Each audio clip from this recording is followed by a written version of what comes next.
बिस्मिल्लाहिर्रहमानिर्रहीम। अस्सलाम वालेकुम नाज़रीन, आप देख रहे हैं प्रोग्राम सिटी एट 10 और मैं हूं आपकी मेज़बान अना यूसुफ। इस दुआ और इस उम्मीद के साथ कि अल्लाह ताला हम सब के लिए आसानियां पैदा करे और हमें आसानियां बांटने की तौफीक अता फरमाए। जुमे का मुबारक दिन है, आप सभी लोगों को जुमा मुबारक। तो आज के प्रोग्राम का आगाज़ एक अच्छी बात से कर लेते हैं और वो ये है कि जब आपका यकीन अल्लाह ताला पर होता है तो आपके तमाम काम बन जाते हैं। मुश्किलात हर किसी की ज़िंदगी में होते हैं, मुश्किल वक्त हर किसी की ज़िंदगी में आता है, इसके अलावा हमें कामयाबी नहीं मिलती। जब भी आप स्ट्रगल करते हैं और कुछ नया करने की कोशिश करते हैं तो मुश्किलात आती ही हैं। उसका हल सिर्फ़ और सिर्फ यही होता है कि आप अपना काम जारी रखें, अल्लाह ताला पर यकीन कामिल रखें। जब आपका अल्लाह ताला पर यकीन होता है तो यकीन मानिए आपकी राहें खुद ब खुद हमवार होने लग जाती हैं।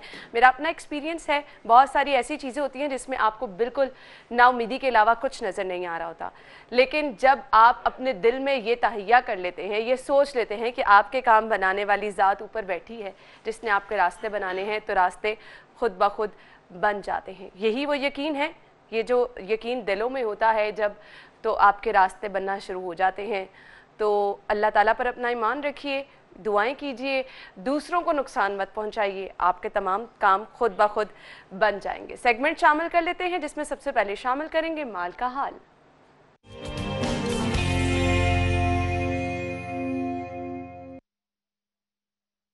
जी, तो करेंसी रेट्स क्या हैं, एक नज़र डाल लेते हैं।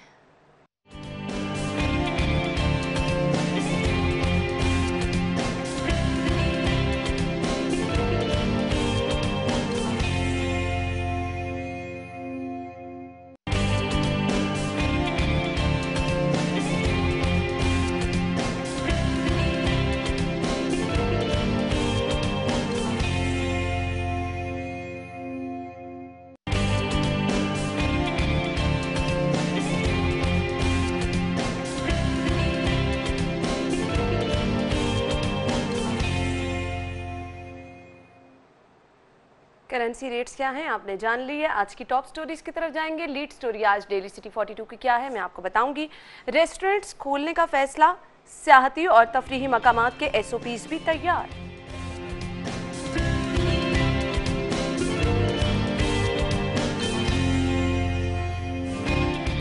वफाकी हुकूमत का दोहरा मेयार, कमर्शियल और सनती सारिफीन को तिमाही का बिजली का बिल माफ करना और घरेलू सारिफ नजरअंदाज।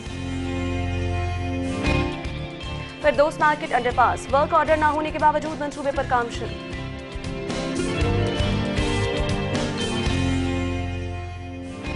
अगली खबर हमारे पास है, यूटिलिटी स्टोर पर सब्सिडी खत्म, 200 से ज्यादा अशियाए जरूरिया नहीं।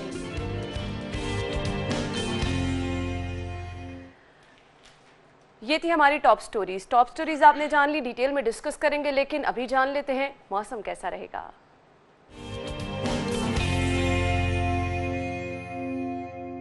कल मौसम शदीद गर्म था, जिसके बाद हमने शाम को ठंडी हवाएं शहर में देखी, मौसम खुशगवार हो गया। अब प्रेडिक्शन क्या की जा रही है, बहुत से लोगों को लग रहा है शहर में बारिश हो जाएगी। तो वीकेंड कैसा रहेगा, जैसे कि कल सैटरडे है फिर संडे है, तो मौसम की सूरत हाल जान लेते हैं। जुनेद ने हमें ज्वाइन किया है। जुनेद, वेदर अपडेट्स बताइए।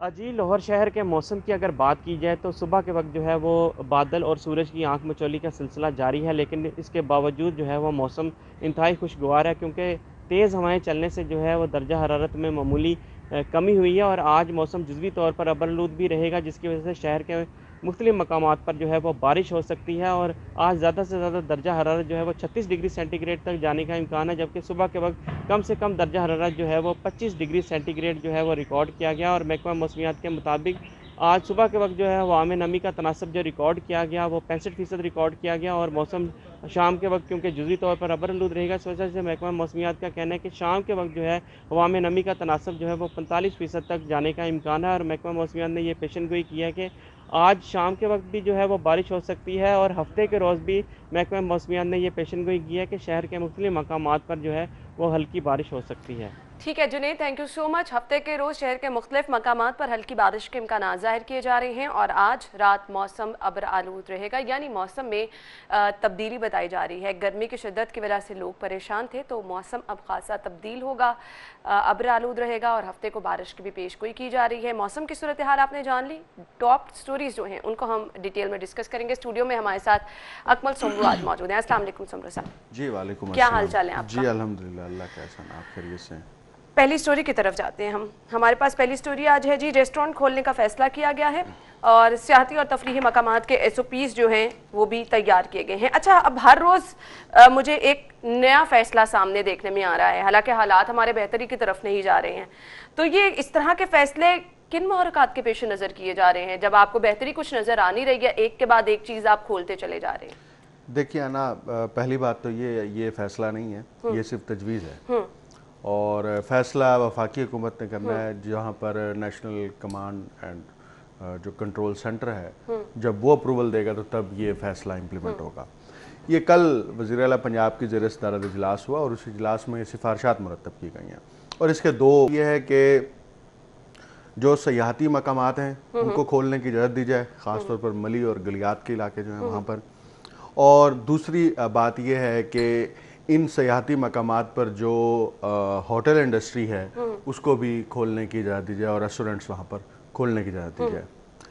अब इसका इतलाक पूरे पंजाब में होगा, कौन कौन सी मार्केट्स पर होगा, अभी ये फैसला होना बाकी है। ठीक है। अच्छा, दूसरी बात यह है कि अभी ये सिफारशात भेजी हैं, जब तक वहाँ से अप्रूवल नहीं आएगी उस वक्त तक इसको लागू नहीं किया जाएगा।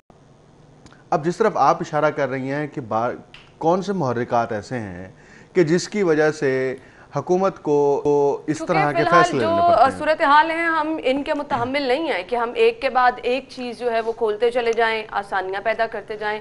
फिलहाल तो लॉकडाउन वाली ऑप्शन मुझे लग रहा था कि सामने आ जाएगी। अना वज़ीर आज़म पाकिस्तान ने 2 हफ्ते पहले ये बयान जारी किया था कि लॉकडाउन की वजह से पाकिस्तान के 15 करोड़ से ज़्यादा जो अफराद हैं वो बरह रास्त मुतासिर हुए हैं क्योंकि उनके मुआशी हालात बहुत ज़्यादा ख़राब हो गए और इक़्तिसादी सूरत हाल दिन ब दिन गिरती चली जा रही है। ये बुनियादी बड़ा मेजर फैक्टर है जिसकी वजह से हुकूमत को ऐसे फ़ैसले करने पर गौर किया जाता है और वो ऐसे फ़ैसले करने की तरफ जाती है।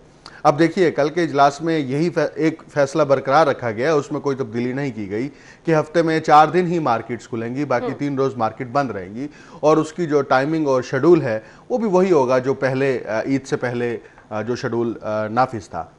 लेकिन जो आहिस्ता आहिस्ता नरमी की जा रही है उसके पीछे बुनियादी वजह सिर्फ ये है कि इक्तिसादी हवाले से बहुत ज़्यादा मसाइल पैदा हो गए हैं, घरेलू सतह पर भी और आपकी कौमी सतह पर भी। इसलिए फेडरल गवर्नमेंट ने प्रोविंशियल हुकूमतों को इस बात की इजाज़त दी थी कि आप अपने हालात के मुताबिक जो है कुछ फैसले करने के मजाज हैं। लेकिन इसके बावजूद, फैसलों के बावजूद मुझे बताएं, जो ग्राउंड रियलिटीज हैं उसमें तो हमें सूरत हाल कुछ बेहतर होती नजर नहीं आ रही है। एक दिन के अंदर अब जिस तरह से केसेस बढ़ना शुरू हो गए हैं, अब ये ऑप्शंस हमारे लिए आपको क्या लगता है कि बेहतर हैं?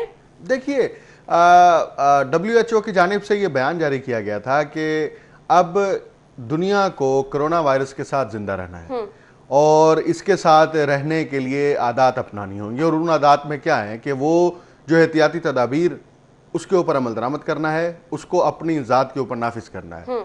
जो बात आप कर रही हैं, क्या हम इस बात के मुतहम्मिल हैं या नहीं? 508 केस, ये लाहौर के केसेस हैं, 580 लाहौर में ये केसेस हैं और वो पाकिस्तान में उसकी तादाद दिन ब दिन बढ़ रही है। उसकी वजह ये है कि टेस्टिंग करने की जो रेशो है वो बढ़ गई है, लोग बहुत ज़्यादा टेस्ट करा रहे हैं, हुकूमत खुद भी टेस्ट करने के लिए हवाले से फैसिलिटीज़ फराहम कर रही है, तो उसकी वजह से आपको ये तादाद बढ़ती हुई नज़र आ रही है। और ये कहा जा रहा है कि पाकिस्तान में एक बहुत बड़ी आबादी जो है वो इससे इफेक्टेड है। लेकिन अब अगला सवाल ये है कि अब हम इसको फिलहाल तो इसको रोक नहीं पाए, हम रोकने में नाकाम रहे, लेकिन क्या इसी मौजूदा हालात की बुनियाद पर अगर हम मजीद लॉकडाउन बढ़ाते हैं तो उससे हमारे मुल्क की मईशत का क्या हाल होगा, हमारे मुल्क की इक्तिसादियात का क्या हाल होगा? अब भी अच्छे भले वो लोग जो मार्केट में कारोबार करते हैं उनके हालात जो है वो कसम पुरसे की तरफ जा रहे हैं। अभी तो हम दिहाड़ीदार तबके की जानिब, मजदूर तबके की तरफ या छोटे छोटे जो दफातर थे जहां पर लेबर, लोगों का एक्सपीरियंस देखा ना, दोनों चीजें अगर आप इंप्लीमेंट कर रहे हैं कि अगर आप लोगों का सोच के, ताजिरों का सोच के, मुल्क की मैशियत का सोच के आप आसानी पैदा कर रहे हैं, नरमी पैदा कर रहे हैं, उसके नताइज भी आपको अच्छे नहीं मिलने वाले हैं। अगर आप लॉकडाउन के ऑप्शन की तरफ जाते हैं उसके नताइज भी अच्छे नहीं मिलने वाले हैं। देखिए, एक बात तय कर लेनी चाहिए, हमें अब SOPs जो हैं कोरोना के हवाले से उनको फॉलो करना है। अब उनको फॉलो करके आप अपनी रोजमर्रा की जिंदगी गुजार सकते हैं। अगर आपने उन SOPs को फॉलो नहीं किया तो उससे मसाइल पैदा होंगे। लेकिन एक बात, यानी अब आपका कहने का मतलब ये है कि अब सब कुछ हमारे ऊपर डिपेंड कर रहा है, अब हमने इसके साथ ही जीना है। वो तो फेडरल गवर्नमेंट ने भी कह दिया और दुनिया के जहां जहां ममालिक में लॉकडाउन में नरमी की जा रही है वो यही कह रहे हैं कि अवाम अब एहतियात करे, हम जो है वो मजीद सख्तियां नहीं कर सकते। देखें, अब पाकिस्तान की जो 22 करोड़ अवाम है, वो 22 करोड़ अवाम का इक्तिसादी सर्कल जो है, अगर उसको आप तोड़ देंगे, उसको जैम कर देंगे, तो उसको आप वापस से रिवाइवल की तरफ लेके जाने के लिए बैरून ममालिक से इमदाद की तरफ आपकी बात बिल्कुल बजाय। अब तो मुझे मैं इसके साथ खबरें लिंक करना चाहूंगी ना। आपके पुलिस अफसरान हर रोज तादाद बढ़ती जा रही है, वो कोरोना वायरस का शिकार हो रहे हैं। अब फूड अथॉरिटी के मजीद 12 अफसरान और मुलाजमीन हैं जिनमें कोरोना वायरस की तस्दीक हुई है। अब इस तरह अगर हर डिपार्टमेंट में हर रोज आपको लोगों की तादाद में इजाफा देखने में आता जाएगा, ये भी सूरत हाल तशवीशनाक होती जा रही है। देखिए, तादाद नहीं रुकनी, अब ये आप कैटेगोरिकली बिल्कुल क्लियर कर लें, ये तादाद नहीं रुकनी, ये तादाद बढ़ेगी। उसकी वजह मैंने पहले अभी बताई है कि टेस्टिंग की कैपेसिटी जो है वो बढ़ा दी गई है और लोग ज्यादा से ज्यादा टेस्ट करा रहे हैं, उनके नताइज आ रहे हैं। हाँ, सिर्फ ये हो सकता है कि जब तादाद बढ़ रही है तो आप उसकी जो प्रिकॉशनरी मेजरमेंट्स हैं उसको आप मजीद उसके फैलाव को रोक सकें, तो वो आप जरूर कर सकते हैं। लेकिन मैं आपको बार बार यही कह रहा हूं कि अब हुकूमत ने मेरी भी कुछ लोगों से बात हुई, असूली तौर पर यह तय कर लिया है कि अब हम सख्ती नहीं करेंगे, क्योंकि जो इक्तिसादी नुकसानात हो रहे हैं उससे ना सिर्फ एनुअल ग्रोथ रेशो जो है वो नीचे जाएगी, बल्कि हुकूमत का रेवेन्यू नीचे जाएगा, टैक्स कलेक्शन में मसाइल पैदा होंगे। जब आपकी मईशत तबाह होगी तो आप मजीद कर्ज लेंगे तो उससे आपके ऊपर मजीद बैनुल अक़वामी दबाव पैदा होगा। ऐसे ही है। तो अब आपको इस सूरत हाल से टेक्निकली बाहर निकलना है और स्ट्रेटेजिकली बाहर निकलना है। तो जो महकमा जात में जहां जहां ये कोरोना के हवाले से टेस्ट हो रहे हैं, उन महकमा में अगर रिपोर्ट, अब कल महकमा हायर एजुकेशन को सील कर दिया गया। अब महकमा हायर एजुकेशन को सील इसलिए किया गया कि वहां पर 2 डिप्टी सेक्रेटरीज को जो है वो कोरोना का टेस्ट पॉजिटिव आ गया, तो आप उस पूरे महकमे को सील कर रहे हैं। मेरा ख्याल में आपको ये चाहिए कि वहां पर जो एसओपीज हैं उन एसओपीज को इंप्लीमेंट कराएं, लेकिन इसके बावजूद वो आपको नताइज बरामद नहीं हो रहे तो फिर आप एक एक्सट्रीम लेवल का स्टेप ले सकते हैं। लेकिन ये बात तय है कि अब हमें इसी कोरोना के साथ जिंदा रहना है और इसी कोरोना क्योंकि इसकी कोई डेडलाइन नहीं है, इसकी कोई अभी तक वैक्सीन नहीं है। हमें कोरोना के साथ समझौता करना है और समझौता करके जो है ना जिंदा रहेंगे और इसी के साथ हम गुजारा करेंगे। बिल्कुल आपने सही कहा। अब सब कुछ जिम्मेदारी जो है वो लोगों की है, अवाम की है, उनके ताउन की है, वो अपने साथ कितना सिंसियर है अब देखना ये है। अगली खबर की तरफ मैं जाना चाहूंगी। लोग बार बार ये पूछते हैं मार्केटें कौन कौन सी खुली रहेंगी, कितना टाइम खुली रहेंगी, हफ्ते में कितना दिन खुली रहेंगी, ये चीजें लोगों तक बताना बहुत ज्यादा जरूरी है, अपडेट रखना लोगों को इस मामले में बहुत ज्यादा जरूरी है। ऑब्वियसली हर किसी ने अपने मामलात जिंदगी के निपटाने हैं, आपको बेसिक चीजें, रोटी कपड़ा, इनकी जरूरत पड़ती है, आपको बाजारों में जाना पड़ता है। अकबरी मंडी पूरा हफ्ता खुलेगी और इसके साथ साथ शहर की बाकी मार्केटें जो हैं वो 4 रोज खुलेंगी और उनकी टाइमिंग भी मुकर्रर की गई है। क्या कहेंगे सुमरो साहब? देखें, इसके साथ ना हम अगर इसको दूसरे पर्सपेक्टिव में देखें, खाने पीने के हवाले से जितनी भी मार्केट्स हैं, वो मंडियां हैं, वो फ्रूट शॉप्स हैं, वो पहले ही मार्केट खुली हैं। अच्छा, मुझे लगता है हमारी जितनी भी होलसेल की मार्केटें हैं ये ज्यादा बड़ा रिस्क है। अब मैं आपको बताऊं, अकबरी मंडी बुनियादी तौर पर अनाज की मार्केट है ना, तो अनाज जो है वो इंसान के जिंदा रहने के लिए जरूरी है, उसने वो खाना है। अब इसलिए ये फैसला हुआ कि पूरा हफ्ता खुलेगी। दूसरी ये कि अनाज की जो जरूरत है अकबरी मंडी, वो न सिर्फ लाहौर बल्कि गिरदोनवा की जरूरियात भी पूरी करते हैं। बाज़ दफा शहर से बाहर की सप्लाई भी अकबरी मंडी से होती है, तो ये फैसला तो किसी हद तक दुरुस्त है। अब जो आप बात कर रही हैं, आप जो बार बार कह रही हैं कि इससे मसाइल पैदा होंगे, ये क्योंकि आपकी होलसेल मार्केट है तो वहां पर आमदोरफ्त ज्यादा होगी, तो वो वही बात है कि जहां पर आमदोरफ्त ज्यादा है वहां पर एसओपीज पर इंप्लीमेंटेशन के लिए कमेटीज मौजूद हैं। उन कमेटीज ये तो भूल जाएं, आपने ईद के करीब नहीं देखा किन एसओपीज की बात कर रहे हैं आप? तो फिर ठीक है ना, आप उसके नताइज भी खुद ही बरामद करेंगे ना। आप जिस तरह की एसओपीज को जिस सतह पर फॉलो करेंगे उसी तरह के नताइज बरामद होंगे, ये बात तो तय हो गई असूली तौर पर। अब बात यह है कि आपको फैसिलिटेट करने के लिए ये मार्केट्स खोली जा रही हैं, आपको आपका वो मुआशी सर्कल चलाने के लिए मार्केट खोली जा रही है। अगर उसको आप स्मूथली तरीके से चलाना चाहते हैं तो फिर हिदायत पर अमल दरामद करना पड़ेगा। अगर आप हिदायत पर अमल दरामद नहीं करेंगे फिर अल्टीमेट वही एक्सट्रीम ऑप्शन है। इसका एक्सट्रीम ऑप्शन पे जाने से पहले हमारे नताइज तो ऑब्वियसली इसके हम देख रहे हैं बुरे ही हासिल हो रहे हैं। आपको नहीं लगता कि जुर्माने सख्त कर देने चाहिए, सजाएं इस पे सख्त कर देनी चाहिए? लोगों को जो है फिर अब बाय फोर्स इस चीज का आदी बनाना चाहिए। आप इतनी डरी हुई क्यों हैं? नहीं, मैं डरी हुई नहीं हूँ, मैं आपको यकीन माने ये जो नताइज खौफजदा है। आप, मुझे लगता है आप एक बंदे की बात नहीं ना अकमल, ये देखिए मैं अब एक बात अगर बताऊं, आपको हर रोज 500-600 लोग कोरोना वायरस का शिकार होते नजर आएंगे, फिर मुझे बता दें मार्केटें खोलने का क्या फायदा, कौन जाएगा? चले आप मुझे डरी हुई कह रहे हैं, मैं तो मार्केटों में नहीं जाऊंगी अगर मैं हर रोज ये देखूंगी तो। देखिए ना, बात ये है कि मार्केट को खोलने का बुनियादी ऑब्जेक्टिव जो है ना, वो सिर्फ यही है कि लोगों को रोजगार मिले, लोगों का रोजगार बंद ना हो। आप बीमार होते जाएंगे, ऐसे रोजगार का क्या फायदा? देखिए दूसरी बात यह है कि आप जो बीमार हो रहे हैं वो अब फिर आप क्या चाहती हैं कि मुल्क को बंद कर दिया दोबारा से? तो ऐसा तो नहीं करने लगी नहीं, हुकूमत। ऐसा नहीं है, लेकिन आप करें? लोगों को, मैं कह रही हूँ ना, बाय फोर्स हम इसका पाबंद बनाएं। बाय फोर्स बनाने के लिए, बाय लॉज बनाने के लिए आपको लेजिस्लेशन करनी पड़ेगी ना। हमारे पास आप दूसरे मुल्कों की मिसालें हैं ना, जिन्होंने फाइन किए, भारी जुर्माने किए। हाँ, तो लेजिस्लेशन करने के लिए आपको पंजाब असेंबली का इजलास बुलाना पड़ेगा। तो पंजाब असेंबली का इजलास बुलाएंगे तो लेजिस्लेशन होगी ना। बिल्कुल ऐसे हम, या फिर आपको ऑर्डिनेंस लाना पड़ेगा। आगे बढ़ाते हैं अकमल, हम इस पे बात करते हैं, मुझे बार बार ब्रेक का कहा जा रहा है। नाज़रीन ब्रेक लेंगे, ब्रेक के बाद वापस आते हैं, हमारे साथ रहिएगा। ब्रेक के बाद आपको एक बार फिर से खुशामदीद कहेंगे। अगली खबर की तरफ जाएंगे और अगली खबर हमारे पास है विफाकी हुकूमत का दोहरा मेयार, कमर्शल और सनती सारिफीन को 3 माह का बिजली का बिल माफ, घरेलू सारिफ को नजरअंदाज कर दिया गया है। अकमल क्या कहेंगे, घरेलू सारिफीन तो ऑलरेडी बहुत मुश्किलात का शिकार थे।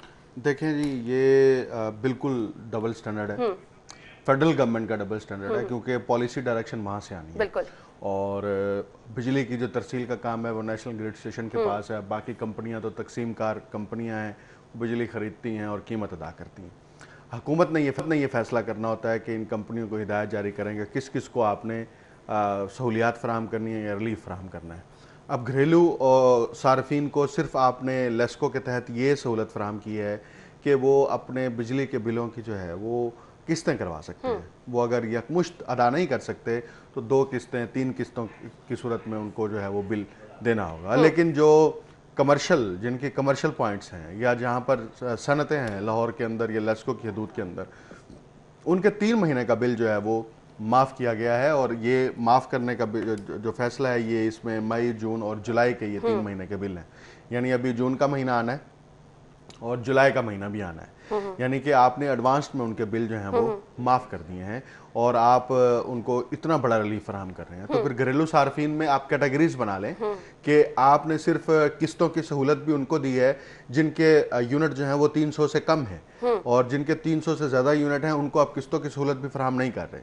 तो आप घरेलू सार्फिन के अंदर भी कैटेगरीज बना लेते कि हम जो है वो 300 यूनिट तक के जो घर हैं उनको हम इधर ये भी मेंशन किया गया कि रियायत सिर्फ कोरोना मुतासिरीन को होगी। कोरोना मुतासरीन की आप तय कैसे करेंगे ना? वही ना, वो तो यही है ना कि आपने उसको तय कैसे करेंगे कि ये कोरोना का मुतासिर है नहीं है। भाई कोरोना के तो सारे मुतासिर हैं। जब आपके कमर्शियल देखें, कमर्शियल आपके पॉइंट्स बंद हो गए, आपकी सनतें बंद हो गई, तो आप कि ये सारे मुतासरीन हैं। अब अगर कोरोना मुतासरीन में आप ये कह रहे हैं कि जिसको कोरोना हुआ है वही जो है इससे फायदा हासिल कर सकता है, तो ये तो बिल्कुल बेतुकी सी बात है। इसकी तो कोई मंतक ही नहीं मिलती। सर्टिफिकेट लेंगे, टेस्ट रिपोर्ट लेंगे, ठीक है ना, ये तो कोई मंतक नहीं है। आपको अगर रिलीफ फराहम करना है तो फिर सोसाइटी के तमाम तबकात को फराहम करें। आप ऐसा ना करें कि एक तबके को रिलीफ फराहम कर रहे हैं। फिर बात यह है कि जो कमर्शियल और सनती मालकान हैं, क्या वो सोसाइटी के गरीब लोग हैं या वो मुतवस्सित घराने के ताल्लुक हैं, उनकी तो वैसे ही आमदन और उनके असासाजात की छानबीन करें तो वो तो वैसे ही मेरा ख्याल में इतना बड़ा रिलीफ उनको फराहम नहीं करना चाहिए। अपना रिलीफ फराहम करना है तो उन छोटे घरों को फराहम करें जहां पर एक मजदूर काम करता है। सनत के मालिक को तो आपने रिलीफ फराहम कर दिया, लेकिन सनत के अंदर काम करने वाले एक मजदूर के घर को आपने रिलीफ फराहम नहीं किया जो बेरोजगार भी है। तो सवाल ये है कि आपने ये फैसला किस मंतक के तहत किया है कि अगर कारोबार बंद है, वो कारोबार बंद होने से उसकी मुआशी सरगर्मी नहीं हुई तो उसको रिलीफ फराहम कर रहे हैं, तो उस कारोबार बंद होने की वजह से मजदूर जो बेरोजगार हुआ है उसको कौन रिलीफ फराहम करेगा? उसको रिलीफ आप ये कर रहे हैं कि आप किस्तें करा लें, यानी कि अल्टीमेट उसके ऊपर दबाव तो रहेगा ना। तो ये फेडरल गवर्नमेंट की ये डबल स्टैंडर्ड है कि आप एक तबके को रिलीफ फराहम कर रहे हैं और दूसरे तबके को नजरअंदाज कर रहे हैं। तो मेरा नहीं ख्याल कि इस फैसले कोई पजीराई मिलनी चाहिए, बल्कि ये हुकूमत को चाहिए और इसके ऊपर असर गौर करें। रिलीफ फराहम करने के जो स्टैंडर्ड रखे गए हैं वो भी समझ से बाहर हैं। आप देखें पहले दर्जे में तो रिलीफ फराहम करना चाहिए घरेलू सार्फिन। बिल्कुल ऐसे ही है। वो सार्फिन के जिनका आप कैसे पैमाइश करते हैं? इसी बुनियाद पर पैमाइश करते हैं ना कि एक शख्स का अगर माहाना बिल 2000 रुपए आ रहा है, 1500 आ रहा है, तो इसका मतलब वो अफोर्ड इतना करता है, उसके घर के अंदर जो इलेक्ट्रॉनिक्स का सामान है वो है ही इतना कि जिससे उसका बिल इतना आता है। वो एसी इस्तेमाल नहीं करता, वो बेजा मोटर नहीं चलाता, वो मशीनों का इस्तेमाल नहीं करता, वो ओवन का इस्तेमाल नहीं करता, उसका फ्रिज जो है वो शेड्यूल के मुताबिक चलता है। तो इसका मतलब उसको ज्यादा रिलीफ फराहम करना चाहिए। सनतों को और कमर्शियल पॉइंट्स को रिलीफ फराहम करने के लिए आपको फिर एक पॉलिसी नए सिरे से बनानी चाहिए। ये क्या बात हुई कि जो सनतकार और कमर्शियल बिजनेस करने वाले लोग आपके दोस्त हैं, उनको आपने उनके इन्फ्लुएंस में आके उनको रिलीफ फराहम कर दिया। एक गरीब आदमी, आम आदमी, नवाजने वाली बात की जा रही है, वही है ना, गरीब आदमी और आम आदमी का आपके साथ इंटरेक्शन नहीं है, इसलिए आप उसकी हमदर्दी की बुनियाद पर पॉलिसी नहीं बनाते। लॉकडाउन में सबसे ज्यादा मुतासिर जो हुआ है वो तो आम शख्स हुआ है, बिल्कुल ऐसे ही आम शख्स हुआ है कि जिसकी जराए आमदन इंतहाई महदूद है। अगर उसको 2 दिन 3 दिन 1 हफ्ता रोजी ना मिले या उसकी छोटी सी मुलाजमत उससे छीन ली गई तो वो क्या करेगा? उसके बावजूद उसने बिल अदा करना है, उसके पास तो कोई ऑप्शन ही नहीं है ना। तो ये हुकूमत की जिम्मेदारी है कि वो रिलीफ फराहम करने के लिए स्टैंडर्ड बनाए। एक बात। दूसरी बात ये है कि टैक्स गरीब आदमी भी देता है, टैक्स अमीर आदमी भी देता है। बिल्कुल तो ये नहीं होता कि आप एक क्लास को फायदा दें और दूसरी क्लास को आप नजरअंदाज करें। फिलहाल इस खबर के मुताबिक तो ऐसा ही लग रहा है कि दोहरी पॉलिसी, दोहरा मेयार जो है वो अपनाया जा रहा है और फायदा सिर्फ एक जगह पे ही पहुंचाया जा रहा है। ब्रेक का वक्त हुआ है, ब्रेक के बाद दोबारा हाजिर होंगे। Stay with us. ब्रेक के बाद आपको खुश आमदीद कहेंगे। अगली खबर हमारे पास है फिरदौस मार्केट अंडरपास के हवाले से। वर्क ऑर्डर ना होने के बावजूद मंसूबे पर काम शुरू कर दिया गया, क्या कहेंगे सुमरू साहब? देखिए जी, अब पंजाब हुकूमत को इस बात की बड़ी जल्दी भी है और फिक्र भी है कि 2 साल गुजर गए, तकरीबन 2 साल गुजर गए, तो अब हमने कंस्ट्रक्शन के हवाले से, डेवलपमेंट प्रोजेक्ट्स के हवाले से क्या काम किया, क्योंकि पब्लिक के यहाँ अमूमी तौर पर ये परसेप्शन भी है और ये मेथडोलॉजी भी है कि वो इस बात की जांच पड़ताल करते हैं कि आपने कंस्ट्रक्शन के कितने काम कराए हैं जिससे पब्लिक को रिलीफ मिला। तो फिरदौस मार्केट का वज़ीर आला पंजाब ने बाकायदा तौर पर जाके इफ्तिताह किया उस अंडरपास के मंसूबे का। उस इलाके के MPs MNAs भी वहाँ पर मौजूद थे, ब्यूरोक्रेसी के कुछ लोग मौजूद थे, लेकिन अभी तक वो जो प्रोसेस है आपने जिसके तहत एक कानूनी प्रोसेस कंप्लीट करने के बाद उस कंपनी को हैंड ओवर करना है कि वो कंस्ट्रक्शन करें, वो अभी प्रोसेस कंप्लीट नहीं हुआ और आपने महज जो है वो वर्क ऑर्डर की बुनियाद के ऊपर उनको मादगी की बुनियाद पर, अभी वर्क ऑर्डर जारी भी नहीं किया, मादगी की बुनियाद पर आपने कहा जी आप अपनी अच्छा, ये वो चीजें हैं जिनसे पता चलता है कि इनकी अपनी विल होनी चाहिए। हाँ, काम का आगाज, फिर SOPs, फिर जो तमाम का रूल्स एंड रेगुलेशन है, फिर कुछ भी नहीं है। कानून होता ही नहीं ना। कानून तब होता है जब ये चाहते हैं, जब ये नहीं चाहते तो फिर कानून नहीं होता। फिर कानूनी सुकम जो है वो खुद ब खुद ये पैदा कर लेते हैं और कानूनी सुकम कानून के अंदर मौजूद होता है जिसका अल्टीमेटली बेनिफिशियरी जो है वो एक फिर वो मंसूबे कहाँ हैं जिन पे इतने रूल्स बना दिए गए हैं कि इस वजह से इसको शुरू नहीं कर रहे, ये वजह है, ये वजह है। इस कंपनी पर पहले भी एतराजात थे कि ये कंपनी जो ये प्रोजेक्ट कर रही है इसका KPK के अंदर जो ये काम किया जा रहा है उस पर इनकी क्या कंट्रीब्यूशन है और उस प्रोजेक्ट को किस तरह से डिले किया गया, अब ये प्रोजेक्ट उनको दिया जा रहा है। देखें, हुकूमत, पंजाब हुकूमत पर ना फेडरल की तरफ से बहुत ज़्यादा दबाव रहता है। अमूमी तौर पर तो इमरान खान ये बात करते हैं ना कि वज़ीर आला पंजाब आज़ाद हैं, वो आज़ादाना फैसले करते हैं, लेकिन बहुत सारे फैसलों का तो मैं खुद विटनेस हूँ जो मेरे सामने से गुजर के जाते हैं, मेरी बीट के हवाले से, महकमा हायर एजुकेशन के हवाले से, कि जिनकी डायरेक्शन फेडरेशन से आती है, फेडरल गवर्नमेंट की तरफ से आती है। तो मुझे ये लगता है कि वो उस कंपनी का एक दबाव जो है वो पंजाब हुकूमत पर था। एक ये फैक्टर हो सकता है। दूसरा फैक्टर ये है कि आप उस मंसूबे को जल्द से जल्द मुकम्मल करना चाहते हैं क्योंकि उसको 1 साल तो लग जाएगा आपका कंप्लीट करते करते। तो आपने वहाँ पर वर्क स्टेशन इंस्टॉल कर दिए, वहाँ पर PHA की जमीन के ऊपर कैंप ऑफिस बना दिए, सारा कुछ कर दिया और आप उसके बिजली जो वहाँ पर बिजली की तारें और जो खंबे लगे हुए थे वो उखाड़ना शुरू कर दिए कि आपने प्रोजेक्ट शुरू करना है। तो कल को फिर क्या होगा, लाहौर हाई कोर्ट के अंदर रिट हो जाएगी। कल को क्या होगा जी, मंसूबे में बेज़ाब्तगी, मंसूबे में करप्शन। ये चीजें तो वाज़ेह हैं, ये चीजें तो वाज़ेह हैं। जब आपने कोई रूल्स ही फॉलो नहीं किए, फिर ये कहेंगे कि जी हमने तो अवामी खिदमत के तहत जल्दी शुरू कर दिया था तो करप्शन हो गई। तो फिर मुझे बताएं, माजी में भी अवामी खिदमत के लिए काम होते रहे हैं, फिर उनको इन लोगों ने क्यों तनकीद का निशाना बनाया? आप लोग तो खुद उस चीज पे अमल ही नहीं कर रहे हैं। तो यही बात मैं कर रहा हूँ ना कि फिर आप फिर तैयार रहिएगा ना केसेस आप खुद फाइलें तैयार करा रहे हैं। जब आप कानूनी सुकम छोड़ रहे हैं तो फिर आप खुद फाइलें तैयार कर करके दे रहे हैं कि जनाब कल को आप हमारे खिलाफ ये कार्रवाई भी कर सकते हैं, ये कार्रवाई भी कर सकते हैं, इसलिए आप परेशान ना हो, हम आपको पूरा सामान देकर जाएंगे। तो ये मेरा ख्याल में पंजाब गवर्नमेंट को रिव्यू करना चाहिए और जब तक वो लीगल प्रोसेस कंप्लीट नहीं होता उस वक्त तक इस प्रोजेक्ट को शुरू नहीं करना चाहिए था और उस वक्त तक इस प्रोजेक्ट को आप आगे मत बढ़ाएं। कल को जब भी नया स्कैंडल बनेगा तो उसके अंदर अच्छा, इस पे फिर बहुत सारे लोग इन्वॉल्व हो जाते हैं ना, इसमें सिर्फ फिर मंसूबा शुरू करने वाले नहीं, इसमें फिर बहुत सारे लोग शामिल हो जाते हैं। तो मैं वही बात कर रहा हूँ ना कि जो डायरेक्शन जब ऊपर से आती है तो उसके अंदर स्टेक होल्डर ज्यादा होते हैं और वो स्टेक होल्डर जो है वो खाने पीने वाले स्टेक होल्डर होते हैं। वो छोटी छोटी एसोसिएटेड कंपनीज हो सकती हैं, वो वेंडर्स हो सकते हैं, वो बासर सियासतदान हो सकते हैं, वो बासर ब्यूरोक्रेट्स हो सकते हैं, वो बहुत सारी एक लेयर्स है मुख्तलिफ। हर लेयर के अंदर जो है वो एक कॉम्पिटेंट बंदा है जिसने उस डिसीजन को इन्फ्लुएंस करना है और उसके बाद उसका बेनिफिट अल्टीमेटली जो है वो हासिल करना है। तो ये बहुत सारी चीजें मख्फी होती हैं, वो सामने नहीं आती। लेकिन बात यह है कि जब आप खुद इंसाफ और कानून की बात करती है आपकी पार्टी, तो फिर आप इंसाफ और कानून के तकाजों को पूरा करें। इंसाफ यही है कि कानून के ऊपर इंप्लीमेंटेशन की जाए, एसओपीज के ऊपर इंप्लीमेंटेशन की जाए। मतलब यहाँ पे तरजीहात साफ नजर आ रही है ना। आप इतने ज्यादा मंसूबे शहर लाहौर में पड़े हैं जिन पे आधे से ज्यादा काम हो चुका हुआ है, वो वहीं के वहीं है। जिस पर आपने काम करना था उस पे आपने कुछ नहीं देखा, ना कोई रूल्स, ना रेगुलेशन, ना किसी चीज की प्लानिंग। आपने उस पे, क्योंकि आप काम शुरू करना चाह रहे थे, आपने उस पे काम का आगाज कर दिया। दर हकीकत बात यही है कि जो मंसूबे गुज़िश्ता हुकूमतें शुरू करती हैं, नए आने वाली हुकूमत उसको रोकती है, उसकी रफ्तार को रोकती है या उसको हॉल्ट कर देती है। तो ये हुकूमत का रवैया भी वैसे ही था जैसे पाकिस्तान पीपल्स पार्टी का रहा या पाकिस्तान मुस्लिम लीग नवाज का रहा या PMLQ का रहा।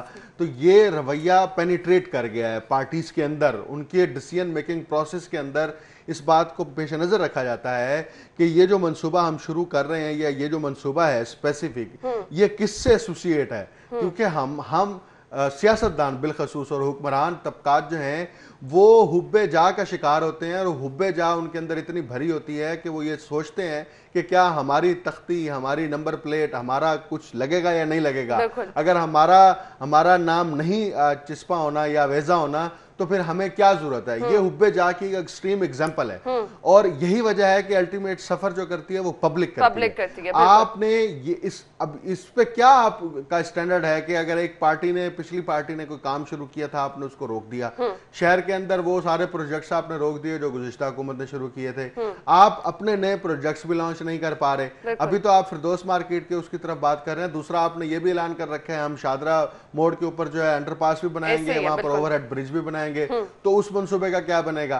तो आप अवाम जो है 3 साल बाद आपसे पूछेगी, लाहौर की अवाम भी पूछेगी, पंजाब की अवाम पूछेगी कि जनाब आपने कितने डेवलपमेंट प्रोजेक्ट्स किए हैं, आप हमें जरा ये बताएं। अभी तक 2 साल की कारकर्दगी के अंदर अगर मैं सिर्फ और सिर्फ महकमा हायर एजुकेशन या महकमा तालीम की बात करूं ना, तो इनकी 100 में से 10% कारकर्दगी भी नहीं है। बिल्कुल ऐसे। और सिर्फ बाकी सब बयानात की हद तक है, इससे बढ़कर कुछ भी नहीं है। तो बाकी महकमा जात के अंदर भी यही सूरत हाल है। तो ये हुकूमत की जिम्मेदारी है और जिस बुनियाद पर इनको वोट दिया गया था वो यही था कि ये कुछ तब्दीली लाएंगे और उस पर तब्दीली का नारा इन्होंने खुद लगाया था। अगर वो ग्राउंड लेवल पर वो नताइज बरामद नहीं हो रहे तो इसका मतलब या तो नारा झूठा था या ये इनकॉम्पिटेंट है। नहीं, ये तो अब सबको पता चल गया कि नारा किस हद तक सच्चा था। जहां जहां काम कर रहे हैं वहां पर देखा भी जा रहे थे तरजीहात इनकी अपने मुफादात हैं, अवाम के बारे में कोई नहीं सोच रहा। अगर अवामी मसाइल हल करने की बात की जा रही है, अवामी मनसूबों की बात की जा रही है, तो हमारे पास एक मोरिया पुल का मनसूबा पड़ा है, वहां पर आप देख रहे हैं स्पोर्ट्स कॉम्प्लेक्स का मनसूबा पड़ा है, वहां पर आप देख रहे हैं क्या कुछ हो रहा है उन सबके साथ। इनके साथ भी वही होगा ना फिर कि जो बाकी पार्टीज के साथ होता रहा है तो फिर अवाम उठा के बाहर फेंक देगी।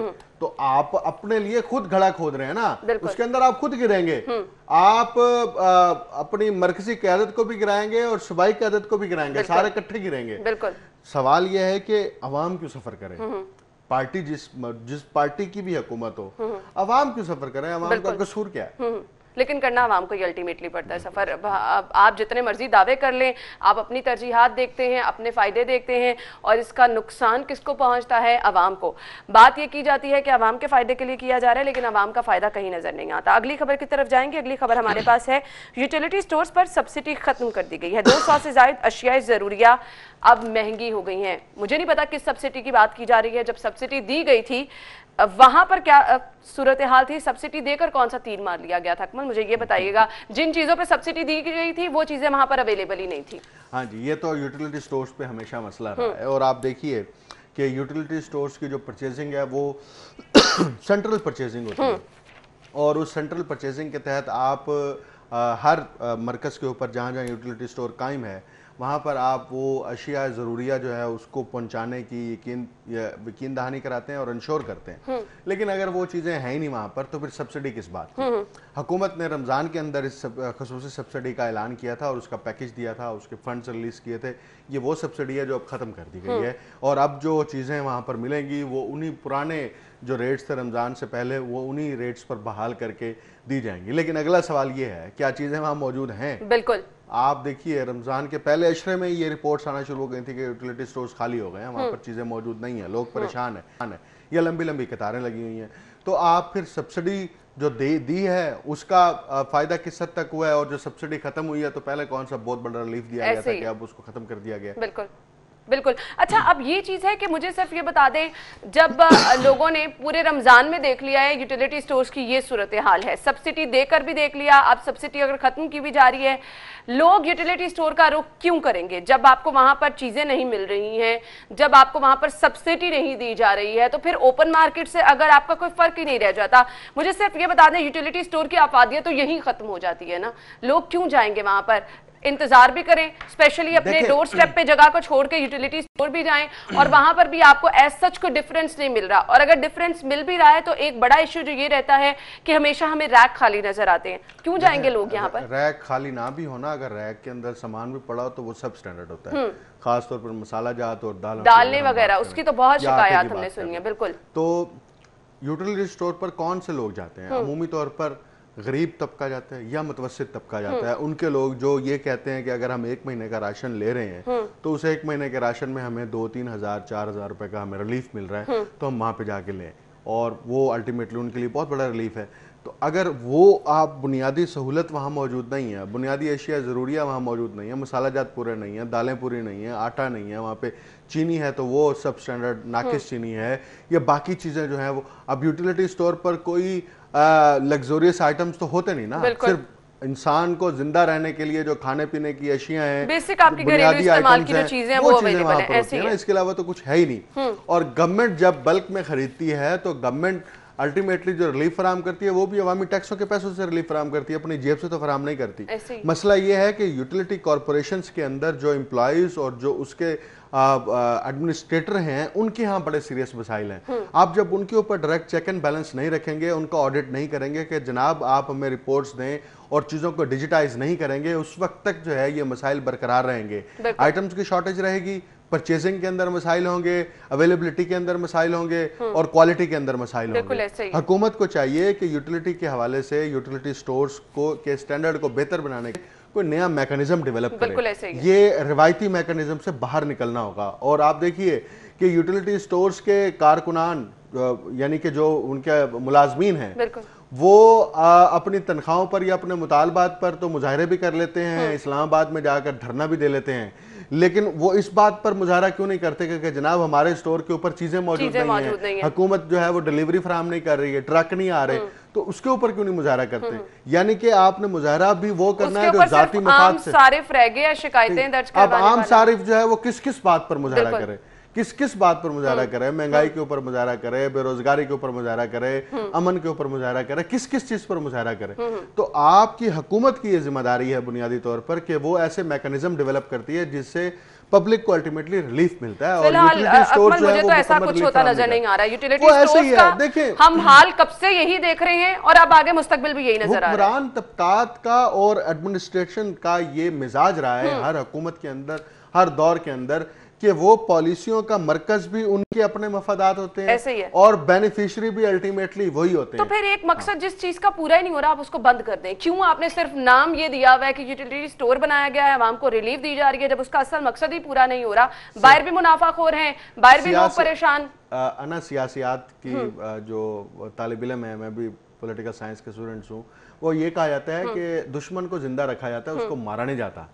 दुश्मन जिंदा रख के आप अपने अहदाफ हासिल करते हैं। अब बात यह है कि यूटिलिटी स्टोर्स बंद हो जाएगा तो जो खाबे हैं दरमियान में, जो सारी बेनिफिशियरी वो कहाँ जाएंगे? उससे बंद तो नहीं ना करने, वो भी खुले रखने हैं ना। तो ये है कि आप सांप भी मारे लाठी भी ना टूटे। बिल्कुल सही कहा आपने। खैर, अभी मुझे यूटिलिटी स्टोर के बाद बात करनी है ओपन मार्केट की, जहां पर सब्जियां हर रोज महंगी हो रही हैं, मुनाफाखोरों का राज नजर आ रहा है, लेकिन इस पे कुछ नहीं किया जा रहा। इस पे बात करेंगे ब्रेक के बाद।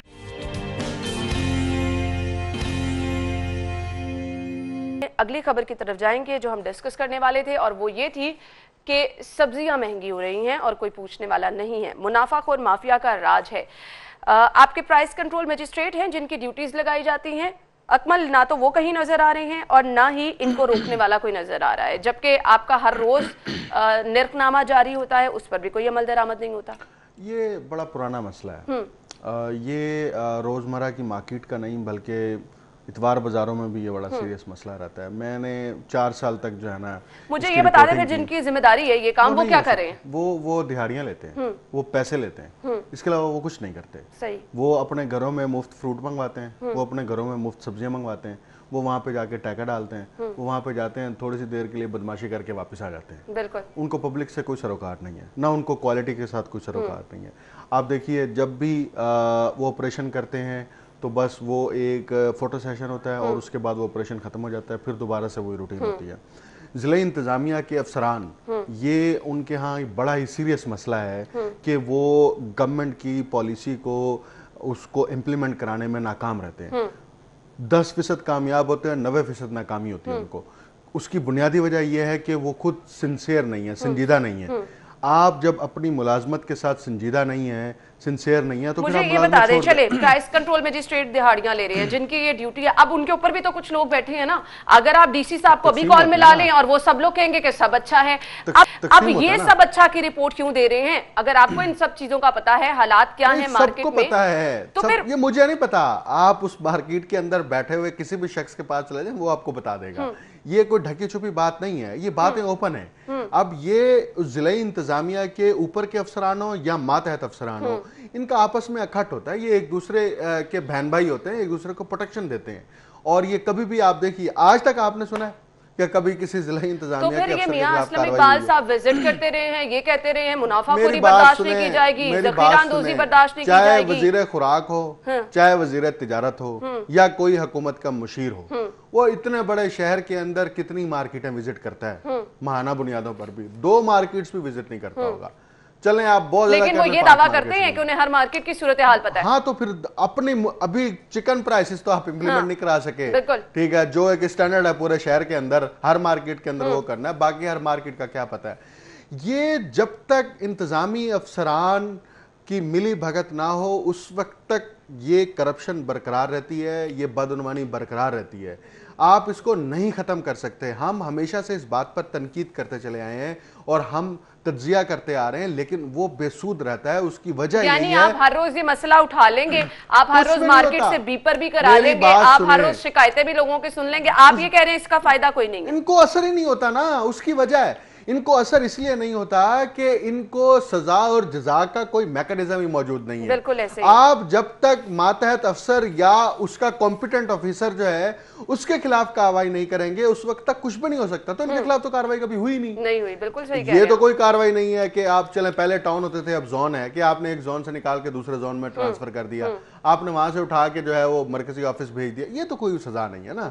आपने उसकी प्रमोशन रोकी, आपने उसको जुर्माने किए, आपने उसके खिलाफ पीडा एक्ट लगाया, आपने कोई और कार्रवाई की नहीं की, कभी आपने भी नहीं कोई ऐसी मिसाल ही कायम नहीं की कि बाद वाले लोग उससे सबक सीखें। है ही नहीं। वो तो आते ही इसलिए हैं कि हमने लूटमार करनी है, और ये सबको पता है लूटमार होती है। किसको नहीं पता ये लूट मार नहीं बिल्कुल है। ऐसे ही। आप डीसी से पूछ लें, कमिश्नर से पूछ लें, वो यही कहेगा मेरा अमला तो बहुत अच्छा है, मेरे मातहत अफसरान तो बहुत अच्छे हैं, क्योंकि वो खुद बहुत अच्छा है, वो खुद बहुत अच्छा है, उसके नीचे वाले अफसरान बहुत अच्छे हैं, नीचे वाले अफसरान के ऊपर वाले अफसर बहुत अच्छे हैं, इसलिए वो भी बहुत अच्छे हैं, और जो गंदी है वो अवाम है। बिल्कुल जो एंड पर जो है बोलती है, हम लोग गलत रिपोर्ट करते हैं, हम तो जाते ही वहां पर हैं जहां पर लोगों को महंगी अशिया मिल रही होती है, बाकी शहर का हम विजिट ही नहीं करते हैं। तो यही तो मसला है ना, बिल्कुल, कि आप जब तक इंतजामी अफसरान और जिला इंतजामिया और प्राइस कंट्रोल मजिस्ट्रेट जो हैं वो अपनी जिम्मेदारी को फर्ज की सतह पर नहीं तस्वुर करेंगे, उस वक्त तक जो है ये मामला कभी सेटल नहीं होना। ये एक मीडिया नहीं, तमाम मीडिया रिपोर्ट करता है, ये सिर्फ चैनल नहीं बल्कि अखबारात रिपोर्ट्स करते हैं, ये सोशल मीडिया के ऊपर रिपोर्ट्स आती हैं, लेकिन इनको कोई असर नहीं होता। उसकी वजह यह है कि इनके ऑडिट का कोई मैकेनिज्म ही नहीं है। अगर मैकेनिज्म है तो उस पर कभी इंप्लीमेंटेशन। बिल्कुल आपने सही कहा। खैर अगली खबर की तरफ जाऊंगी। एजुकेशन अथॉरिटीज की नाकिस कारकर्दगी, सीओस की तब्दीली का फैसला किया गया है, क्या कहेंगे अकमल आप? देखिए मुझे हैरानी है कि इसमें लाहौर भी शामिल है। बिल्कुल। और लाहौर की जो एजुकेशन अथॉरिटी के सीईओ हैं इस वक्त परवेज अख्तर साहब, बड़े सीनियर हैं और बड़ा एक्सपीरियंस्ड हैं, उनके जिले को भी इसके अंदर शामिल कर लिया गया है कि आपकी अथॉरिटी की कारकर्दगी जो है वो नाकिस है। और सिर्फ यही नहीं बल्कि जो डेवलपमेंट बजट आपको दिया गया था वो डेवलपमेंट बजट आपने खर्च नहीं किया, और मुख्तलिफ इंडिकेटर्स हैं, उसकी बुनियाद पर 10 अजला को जो है वो शॉर्टलिस्ट किया गया और इन 10 अजला के सीईओ तब्दील किए जाएंगे। तो लाहौर के अंदर जो सूरत हाल है तालीम की और स्कूलों के हवाले से, मयार आगे हमारे सबके सामने है। देखें अभी जब भी डिस्ट्रिक्ट एजुकेशन की यानी कि तमाम डिस्ट्रिक्ट की जब एजुकेशन रैंकिंग की जाती है तो उसमें फ़िलहाल लाहौर का कहीं नाम नहीं है। अब से नहीं, पिछले कई सालों से ये सूरत हाल है कि लाहौर का नाम नहीं आता। आपको पंजाब के एक पसमानदा या जनूबी पंजाब के एक ज़िले से तो ये रिपोर्ट आ जाती है कि वहाँ पर जो है वो ज़िला 5वें नंबर पर है, वो दूसरे नंबर पर है, पहले नंबर पर। लाहौर कहीं हमें फॉल होता नज़र नहीं आता। लाहौर का इसमें शामिल होना यकीनन काबिल तशवीश है। और मुझे परवेज़ अख्तर को, क्योंकि मैं पर्सनली तौर पर भी जानता हूँ कि वो बड़े एक्टिव ऑफिसर हैं, लेकिन मुझे अब तकलीफ हो रही है कि उनका नाम भी इसके अंदर शामिल हो गया है। और लाहौर के तालीमी इदारे अगर परफॉर्म नहीं कर रहे और डेवलपमेंट बजट खर्च नहीं हो रहा, इसका मतलब स्कूलों के अंदर जो बुनियादी सहूलियात हैं वो तो ऑलरेडी हमारे सामने है कि कितनी सहूलियात हैं। देखिए डेवलपमेंट बजट क्या होता है, डेवलपमेंट बजट ये होता है स्कूल के अंदर रंग होना है, कुर्सियां पूरी करनी है, आपने जो है वो वॉशरूम की सहूलत फराहम करनी है, दीवार टूटी हुई है तो मुरम्मत कराना है, असातिज़ा के लिए चेयर्स का बंदोबस्त करना है, दरवाजा ठीक करना है, मतलब इस तरह के डेवलपमेंट प्रोजेक्ट्स होते हैं ना। अगर आप डेवलपमेंट बजट खर्च ही नहीं कर पा रहे तो इसका मतलब परफॉर्मेंस नहीं है। बिल्कुल। अब महकमा एजुकेशन जो है वो सिर्फ जो है वो सैलरी बजट पे तो नहीं चलता ना, सैलरी बजट तो जाना ही जाना है, असल तो काम डेवलपमेंट का है। अब डेवलपमेंट के अंदर अभी हम क्वालिटी शामिल नहीं कर रहे कि क्वालिटी ऑफ एजुकेशन को आपने मेजर करना है, वो कैसे करना है, उसके इंडिकेटर्स अलग हैं। लेकिन जो डेवलपमेंट प्रोजेक्ट्स हैं अगर उसका आपको बजट मौजूद है, उसको खर्च नहीं किया जा रहा, मुझे लगता है उसके अंदर ना 2-3 रुकावटें होती हैं। एक तो स्कूल काउंसिल की सतह पर रुकावट पैदा होती है कि हेडमास्टर या हेडमिस्ट्रेस जो है वो स्कूल काउंसिल से बहुत सारे बजट के मद में जो चीजें होती हैं वो उसकी मंजूरी नहीं ले पा रहे होते, और वो डरते हैं कि अगर बजट हमारे हाथ से खर्च हुआ तो हमारे ऊपर कुछ ऑडिट। ये मसाइल ऐसे के ऐसे रहने हैं, लेकिन अच्छी चीज है, इनको हाईलाइट किया जा रहा है। अकमल बहुत बहुत शुक्रिया। मुझे ब्रेक की तरफ नाज़रीन जाना है, ब्रेक लेंगे, तो मैं दोबारा हाजिर होंगे, हमारे साथ रहिएगा। ब्रेक के बाद आपको एक बार फिर से खुश आमदीद कहेंगे और प्रोग्राम के इस हिस्से में हम बात करना चाहेंगे अफसोसनाक वाक़े के हवाले से, तैयारा हादसा जिसकी अब तमाम तर तहकीकात जो हैं उनका सिलसिला हर गुजरते दिन के साथ आगे बढ़ाया जा रहा है। इस पे फोरेंसिक टीम ने जो है वो अहम किरदार अदा किया है। फिर मरहले क्या क्या होते हैं, किस तरह से टीम जो है अपना काम करती है, क्या क्या जिम्मेदारियां इन्हें सौंपी जाती हैं, और फिर इनको मुश्किलात का किन किन मुश्किलात का सामना रहता है। ये बहुत सारे सवालात हैं जो बहुत सारे लोगों के माइंड में जो है वो जन्म ले रहे हैं कि आया ये जो तहकीकात हो रही हैं किन बुनियादों पर हो रही हैं, फोरेंसिक टीम को क्या क्या इसमें टास्क सौंपा गया है। और फिर बहुत सारे लोग शिकायत ये करते नजर आ रहे हैं सोशल मीडिया पर कि ताउन भी उस तरह से नहीं किया जा रहा, उनकी मुश्किलात भी उस तरह से हल नहीं हो रही हैं, रिपोर्ट्स उनको जल्दी नहीं मिल रही हैं। तो क्या क्या टास्क फोरेंसिक टीम को सौंपे जाते हैं, इन्हें किन मुश्किलात का सामना रहता है, इनका काम करने का तरीकेकार क्या है, इस पर हम बात करेंगे। स्टूडियो में हमारे साथ हमारे मेहमान मौजूद हैं, उनका तारुफ मैं आपके साथ कराना चाहूंगी। Director general Punjab forensic science agency doctor Mohammad Ashraf Tahir साहब ने हमें ज्वाइन किया। अस्सलाम वालेकुम। वालेकुम सलाम। क्या हाल चले आप? शुक्र अल्लाह का, आपने ठीक है? बिल्कुल ठीक ठाक, थैंक यू सो मच, आपके वक्त का बहुत बहुत शुक्रिया। सबसे पहले तो मैं ये जानना चाहूंगी, बेसिकली हमने बात करनी है तैयारा हादसा के हवाले से, उस पर आपकी टीम को जो टास्क सौंपा गया है वो क्या टास्क सौंपा गया है, और इस तरह के मामलात में तहकीकात का दायरा कार क्या होता है फोरेंसिक एजेंसी का? सबसे पहले तो मैं जो इस हादसे के शुहदा हैं उनके लिए दुआ मग़फ़िरत, अल्लाह ताला उनको गरीक़ रहमत करे और उनके लवाहकीन को सब्र जमील अता फ़रमाए। अब जो आपने पूछा है कि हमें क्या टास्क दिया गया था, पंजाब जो हुकूमत पंजाब की तरफ से जो होम डिपार्टमेंट के एडिशनल चीफ सेक्रेटरी हैं मोमन आगा साहब, उन्होंने मुझे कांटेक्ट किया कि आप अपनी टीम तश्कील दें। हमने 12 साइंटिस्टों पे मुश्तमिल टीम तैयार की और क्राइम सीन स्पेशलिस्ट हैं। These are highly qualified scientist जिनका ये काम ही ये करना है 24 आवर्स ए डे। तो वो 3 ट्रक थे हमारे जिन पे हमने अपना सारा सामान प्रोसेसिंग का किट्स वगैरह ले जानी थी। वो हमें 16 से 17 घंटे लगे कराची जाने के लिए। वहाँ जब गए तो क्योंकि Sindh government to government contract हो चुका था, वहाँ जब गए हैं तो उन्होंने वेलकम नहीं किया। उन्होंने कहा आपको किसने बुलाया है? सही। तो वो वापस आने वाले थे, फिर मैंने कहा नहीं आप ठहरें। उसके बाद हुकूमत पंजाब, अच्छा, इतने बड़े मामले पर भी ताउन नहीं किया गया। उसके बाद ये हुकूमत पंजाब ने कांटेक्ट किया सिंध गवर्नमेंट को। उसमें फिर जो चीफ मिनिस्टर हैं Murad Ali Shah, I would like to thank him, उन्होंने इंटरवीन किया। उस इंटरवेंशन से ये हुआ कि उन्होंने कहा कि इनको सैंपल दो, लेकिन फिर भी वो तावन नहीं मिला जो मिलना चाहिए था, क्योंकि उन्होंने अपनी तरफ से काम कर दिया, लेकिन नीचे जो लोग करने वाले हैं उन्होंने नहीं। हमने कहा कि हमें सारी डेड बॉडीज का आप दे दें सैंपल, हम ले लें। ऑब्वियसली फिर अगर ताउन नहीं था तो आपको तो आपका काम करने में बहुत मुश्किलात होंगी। तो 2-2.5 दिन हमें नहीं कि ताउन मिला, 2.5 दिन हम फारग बैठे रहे हैं। अगर उस 2.5 दिनों में हमें सैंपल मिल जाते तो हमने ताउन ना करने की कोई वजह भी बताई गई है? सैंपल ना देने की कोई वजह भी बताई? वजह यह है कि बहुत से प्लेयर हैं इस गेम में, चूँकि बहुत से जो अपने आप को self proclaimed so called expert हैं वो वहाँ हैं। वो ये कह रहे हैं कि हम डेंटल से कर लेंगे, ये कर लेंगे, वो कर लेंगे। वो पहले पहुंच चुके थे।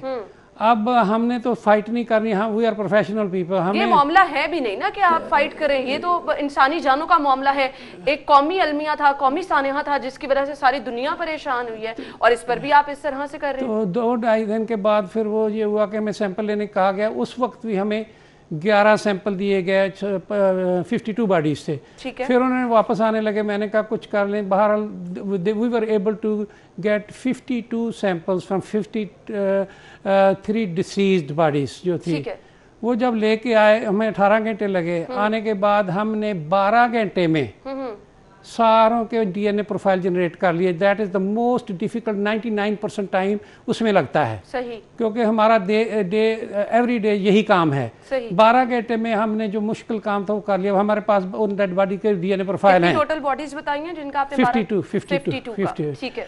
अब हमें चाहिए थे रेफरेंस सैंपल जो लवाहकीन हैं, उनके लवाहकीन के चाहिए। वहाँ लवाहकीन हमारी टीम को देने के लिए तैयार थे, लेकिन हमें इजाज़त नहीं दी गई लेने की। फिर हम वापस आ गए। अब हमारे पास प्रोफाइल हैं। हमने कहा कि हमें कोई वहाँ से रेफरेंस सैंपल नहीं आया। अब आप लोग जैसे मीडिया में लोगों ने आप लोगों ने शोर मचाया, तो कुछ लोगों ने हमें कांटेक्ट किया। अब तक जैसे खालिद, ये ब्यूरोक्रेट, सीनियर ब्यूरोक्रेट, इंतहाई इन्फ्लुएंशियल फैमिली, आप सबको पता है, उनको इतनी डिफ़िकल्टी हुई है कि उनकी बॉडी आइडेंटिफाई करने के लिए। उनकी मदर यहाँ थी, हमने उसका सैंपल लिया और वो 52 में से हमने उनको 10 घंटे में उनका आइडेंटिफाई करके दे दिया। फिर भी वो कह रहे थे बॉडी नहीं देते, हमने डेंटल इसका करना है। Dental is nothing, DNA is the only gold standard to identify human remains all over the world. किसी जगह से आप कहता ये जो कह रहे हैं ना डेंटल आइडेंटिफिकेशन, ये मेरे हिसाब से दिस इज प्रोफेशनल डिसऑनेस्टी है। लोगों को मिसगाइड किया जा रहा है। बिल्कुल। हम डीएनए करते हैं, बहुत सी चीजें हमें नहीं पता। I will more than happy to acknowledge कि ये चीज मुझे नहीं आती। इसमें क्या हर्ज है? Everybody doesn't know everything. बिल्कुल। अब हमने ये कर लिया है कि अब कल रात मिसाल के तौर पे 4 लोगों ने, एक बंदे ने मुझे अमेरिका से, मेरे दोस्त ने ट्वीट भेजा कि बंदा रो रहा है कि उसकी वाइफ और 2 बच्चे, कोई उसका पुरसाने हाल नहीं है। उन्होंने कहा प्लीज़ हेल्प हिम। हमने उसको कांटेक्ट किया, उसका नंबर लिया, मिस्टर फरूकी कराची में। उन्हें कहा कि आप सैंपल दें, अपने बेटे का दे दें या अपना सैंपल भिजवा दें। उन्होंने सैंपल शाम को हमें भेजा 6 बजे, 12 बजे रात को हमने 2 बॉडीज आइडेंटिफाई कर दी उसके। अच्छा, मुझे अब इसका तरीकेकार भी बताएं। जिस तरह आप बता रहे हैं कि अपनी कैपेसिटी के मुताबिक आप लोग कम से कम टाइम ले रहे हैं और आइडेंटिफिकेशन करते चले जा रहे हैं, नॉर्मली रूटीन में इसके लिए कितना टाइम दरकार होता है और अभी आपकी कैपेसिटी क्या है, किस तरह से ये सारा प्रोसेस? ये नॉर्मल केस नहीं है, ठीक है, these are not normal, बिल्कुल बिल्कुल, this has to be done on war footing, we have to leave everything। अगर आप नॉर्मल पूछेंगे तो टाइम लगेगा कि उसमें हम नहीं है, वो ये एक इमरजेंसी है। यानी अभी आपकी तमाम तरजीहात और आपकी हमारी सारी एफर्ट इसमें है, सारी एफर्ट हमारी इस तरफ है। इसमें जब सैंपल आता है, वैसे हम 96 सैंपल एट ए टाइम लगाते हैं, ठीक है, कास्ट कम होती है, we have to, it's expensive process, हमें कास्ट कम भी रखनी है और लेकिन इसमें हम नहीं ऐसा कर रहे हैं। हम एक सैंपल भी आता है उसी वक्त प्रोसेस करते हैं, एक सैंपल पे भी उतना खर्चा है, 25 सैंपल पे भी उतना खर्चा है। अच्छा, तो हम इस खर्चे की हम बात नहीं कर रहे, क्योंकि आप उनसे पूछो जिनके लव वन लास्ट हैं, जो जिनको पता नहीं है कि वो हैं भी या नहीं है, तो हम इसमें अखराजात की बात नहीं कर रहे, ना करेंगे ही। तो वो अब देख लें, आपको हमने बताया कि मैं अब भी चैलेंज करता हूं कि जो 50 हैं हमें उनके सैंपल दे दें राहुल वाहकीन के, with in 10 to 12 hours everybody will be identified. सिर्फ ये बताइएगा, जिस तरह के कहा आपने कि अभी भी ऐसी बॉडीज हैं जिनका सैंपल आपको चाहिए। मैंने कल एक खातून को सोशल मीडिया पर आहो बका करते हुए देखा, वजीर आजम साहब से वो अपील कर रही थी कि उनके 2 बच्चे जहाज में सवार थे, खुदारा उनका पता, और वो रोती हुई ये कह रही थी कि वजीर आजम के अपने बच्चे सवार होते तो उनको पता चलता, उनको उनके बच्चों का कुछ पता नहीं है। अब आपकी टीम को क्या ये जिम्मेदारी सौंपी गई है कि आप लोग खुद राब्ता करें और खुद सैंपल कलेक्ट करें? हैं कि जो हम पंजाब में हमारी टीम्स हर जगह, हर डिवीजन लेवल पे, कल रहीम यार खान से किसी ये सारे एफर्ट जो है ना, इसका credit I give to the media, you people, ठीक, क्योंकि आपने शोर मचाया है तो लोग हमें कांटेक्ट कर रहे हैं, and I would like you to do it more. जब तक एवरीबॉडी, ऑब्वियसली लोगों का मसला है, जब लोग तकलीफ में होंगे तो उस चीज को हाईलाइट किया जाएगा। ये होती है कि हमें वो तकलीफ नहीं है जो उनको है। वजह फरमा रहे हैं आप, उनसे पूछें जिनका बच्चा नहीं है, या उनकी माँ नहीं है, या इनका बाप नहीं है, या बाप और माँ बाप के बच्चे नहीं है, उनसे पूछें कि व्हाट दे फील। तो हमें ये है कि ये एक बहुत ही सेंसिटिव मसला है। इसमें कल रहीम यार खान से कॉल आई है कि मेरे बच्चा है, उसका कहता मैं आ जाता हूँ सैंपल देने। हमने कहा ना, आप ना आए, आप बहावलपुर में हमारा सैटेलाइट स्टेशन है, बहावलपुर में सैंपल दे दें, हमारी टीम खुद लेके आ जाएगी। हम तो यहाँ तक कर रहे हैं, बहावलपुर में दे दें सैंपल, मुल्तान में दे दें, साहिवाल, फैसलाबाद, पिंडी और सरगोदा और गुजरांवाला, 9 डिवीजन जो हैं, सारी डिवीजन में उनको हमारे PFS हेडक्वार्टर में आने की जरूरत नहीं है, वो आके वहाँ सैंपल दे दें, our team will bring it here. जब हम हमारे पास पहुंचेगा। मुझे इस बात की बहुत खुशी है कि आप लोगों की जानिब से मुकम्मल ताउन किया जा रहा है, ताउन दूसरी तरफ से देखने में नहीं आ रहा, रुकावटें वहां से आ रही हैं। यहाँ से प्रोफेशनल हैं जी, यहाँ पे लोग प्रोफेशनल जो हैं वो झूठ बोल रहे हैं, वो अगर नई चीज करते हैं, why are you taking credit, मैं कहता हूँ हमसे करवा लें, आप क्रेडिट ले लें, बिल्कुल हम से रिपोर्ट आपको दे देंगे तो आप अपना नाम लिख के दे दें उन्हें। ये वक्त ऐसा नहीं है कि आप इस पे पॉलिटिक्स और नंबर गेम करें। ये इसमें गवर्नमेंट बल्कि नहीं इतनी इन्वॉल्व जितने प्रोफेशनल इन्वॉल्व हैं। बिल्कुल सही कहा, गवर्नमेंट को ये मिसगाइड कर रहे हैं। बिल्कुल सही कहा आपने। हाँ जी, मुझे ये बताइएगा, अभी टोटल कितनी बॉडीज ऐसी हैं जिनकी शनाख्त होना बाकी है और उनके लवाहिकीन आपसे राब्ता कर रहे हैं, और रुकावटें अगर आ रही हैं तो कहाँ से आ रही हैं? 52 से हमने 5 बॉडीज आइडेंटिफाई कर दी हैं। ठीक है, जो भी हमारे पास आया 10 से आज ये 6 घंटे से लेके 12 घंटे के दरमियान जब सैंपल हमारे पास है, वी विल टेल यू अगर वो बॉडी का सैंपल हमारे पास है। कई बॉडीज के सैंपल इन्होंने नहीं दिए, वैसे ही दे दी गई हैं। I have doubt about that identification about those. सही। अच्छा, अब लवाहिकीन खुद से क्या आपसे राब्ता कर सकते हैं? क्योंकि बीच में जो लोग हैं, जैसा कि आपने कहा कि नॉन प्रोफेशनल के लोग हैं, फायदा उठाने की बात की जा रही है, मतलब अपने मफादात बीच में लेकर आए जा रहे हैं। प्रोफेशनल है लेकिन डिसऑनेस्ट है। बिल्कुल आपने सही कहा। अब मुझे बताएं, जो लोग परेशान हैं, जो लवाहिकीन अभी भी अपने प्यारों के मुंतजिर हैं कि आया शनाख्त हो, उनको कुछ पता चले, अदरवाइज एक उम्मीद रहती है ना आपके दिल में कि कहीं ना कहीं से कुछ आपको दोबारा से कोई ऐसी खबर मिल जाएगी, वो उम्मीद आपके दिल में रहती है, वो डायरेक्ट आपसे राब्ता कर सकते हैं। उसका तरीक़ेकार क्या है? उसका तरीक़ेकार है हमारा जो सेलफोन, मैं आपको बाद में दे देता हूँ, हमारा नंबर जो है ना PFSA का they can contact us and we will make arrangement to get the samples. सही, वो हमें कांटेक्ट कर लें, या हमारा पंजाब फोरेंसिक साइंस एजेंसी का नंबर आप ढूंढ सकते हैं, ये कोई छुपी हुई चीज़ नहीं है। आप प्लीज़ अनाउंस कर दें सारे, बल्कि मेरे इस प्रोग्राम के बाद भी आप किसी बातचीत में कह दें कि ये आके एक सेकंड की आप एडवर्टाइज बिल्कुल आपने से कहा। अशरफ साहब, अब जहाँ जहाँ रुकावटें हैं, आप अपना काम बिल्कुल ईमानदारी से करना चाह रहे हैं, ये जो रुकावटें हैं इनकी निशानदही जिसने या आपको जिम्मेदारी सौंपी है वहां तक आपने ये शिकायत पहुंचाई है कि आया यहाँ पर आपके लिए मुश्किलात पैदा की जा रही हैं, आपके लिए रुकावटें खड़ी की जा रही हैं, ये चीजें तो हुकाम बाला को बताना बहुत जरूरी है। हर फोरम पे कर दी है ये प्रोग्राम। आप प्राइम मिनिस्टर साहब भी तो देख ही रहे होंगे ना, अगर देख नहीं रहे तो वो उनके कोई जो ये हैं उनको इन्फॉर्मेशन देने वाले लोग तो वो बताएंगे ही ना, उन्हें पता है।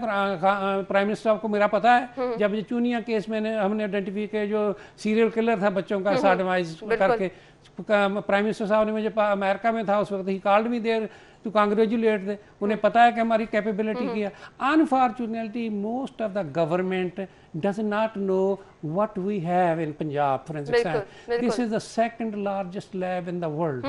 इस स्टेचर की lab, let alone in Asia, not in Europe. This is, ये पता ही नहीं है, यानी हमारे लोगों को पता ही नहीं है कि हमारे पास किन किन खुसूसियात के हामिल लैब मौजूद है। हमारी स्किन का कलर आ गया ना, अगर सफेद होता तो चाहे वो ट्रैश होता तो उसको हमने क्रेडिट देना था। बिल्कुल आप सही कह रहे हैं, हम इस पे मजीद भी गुफ्तगू करेंगे। मुझे ये अब आपसे पूछना है कि हमारे पास जो लैब मौजूद है उसकी खुसूसियात क्या क्या है, इस पे हम बात करेंगे।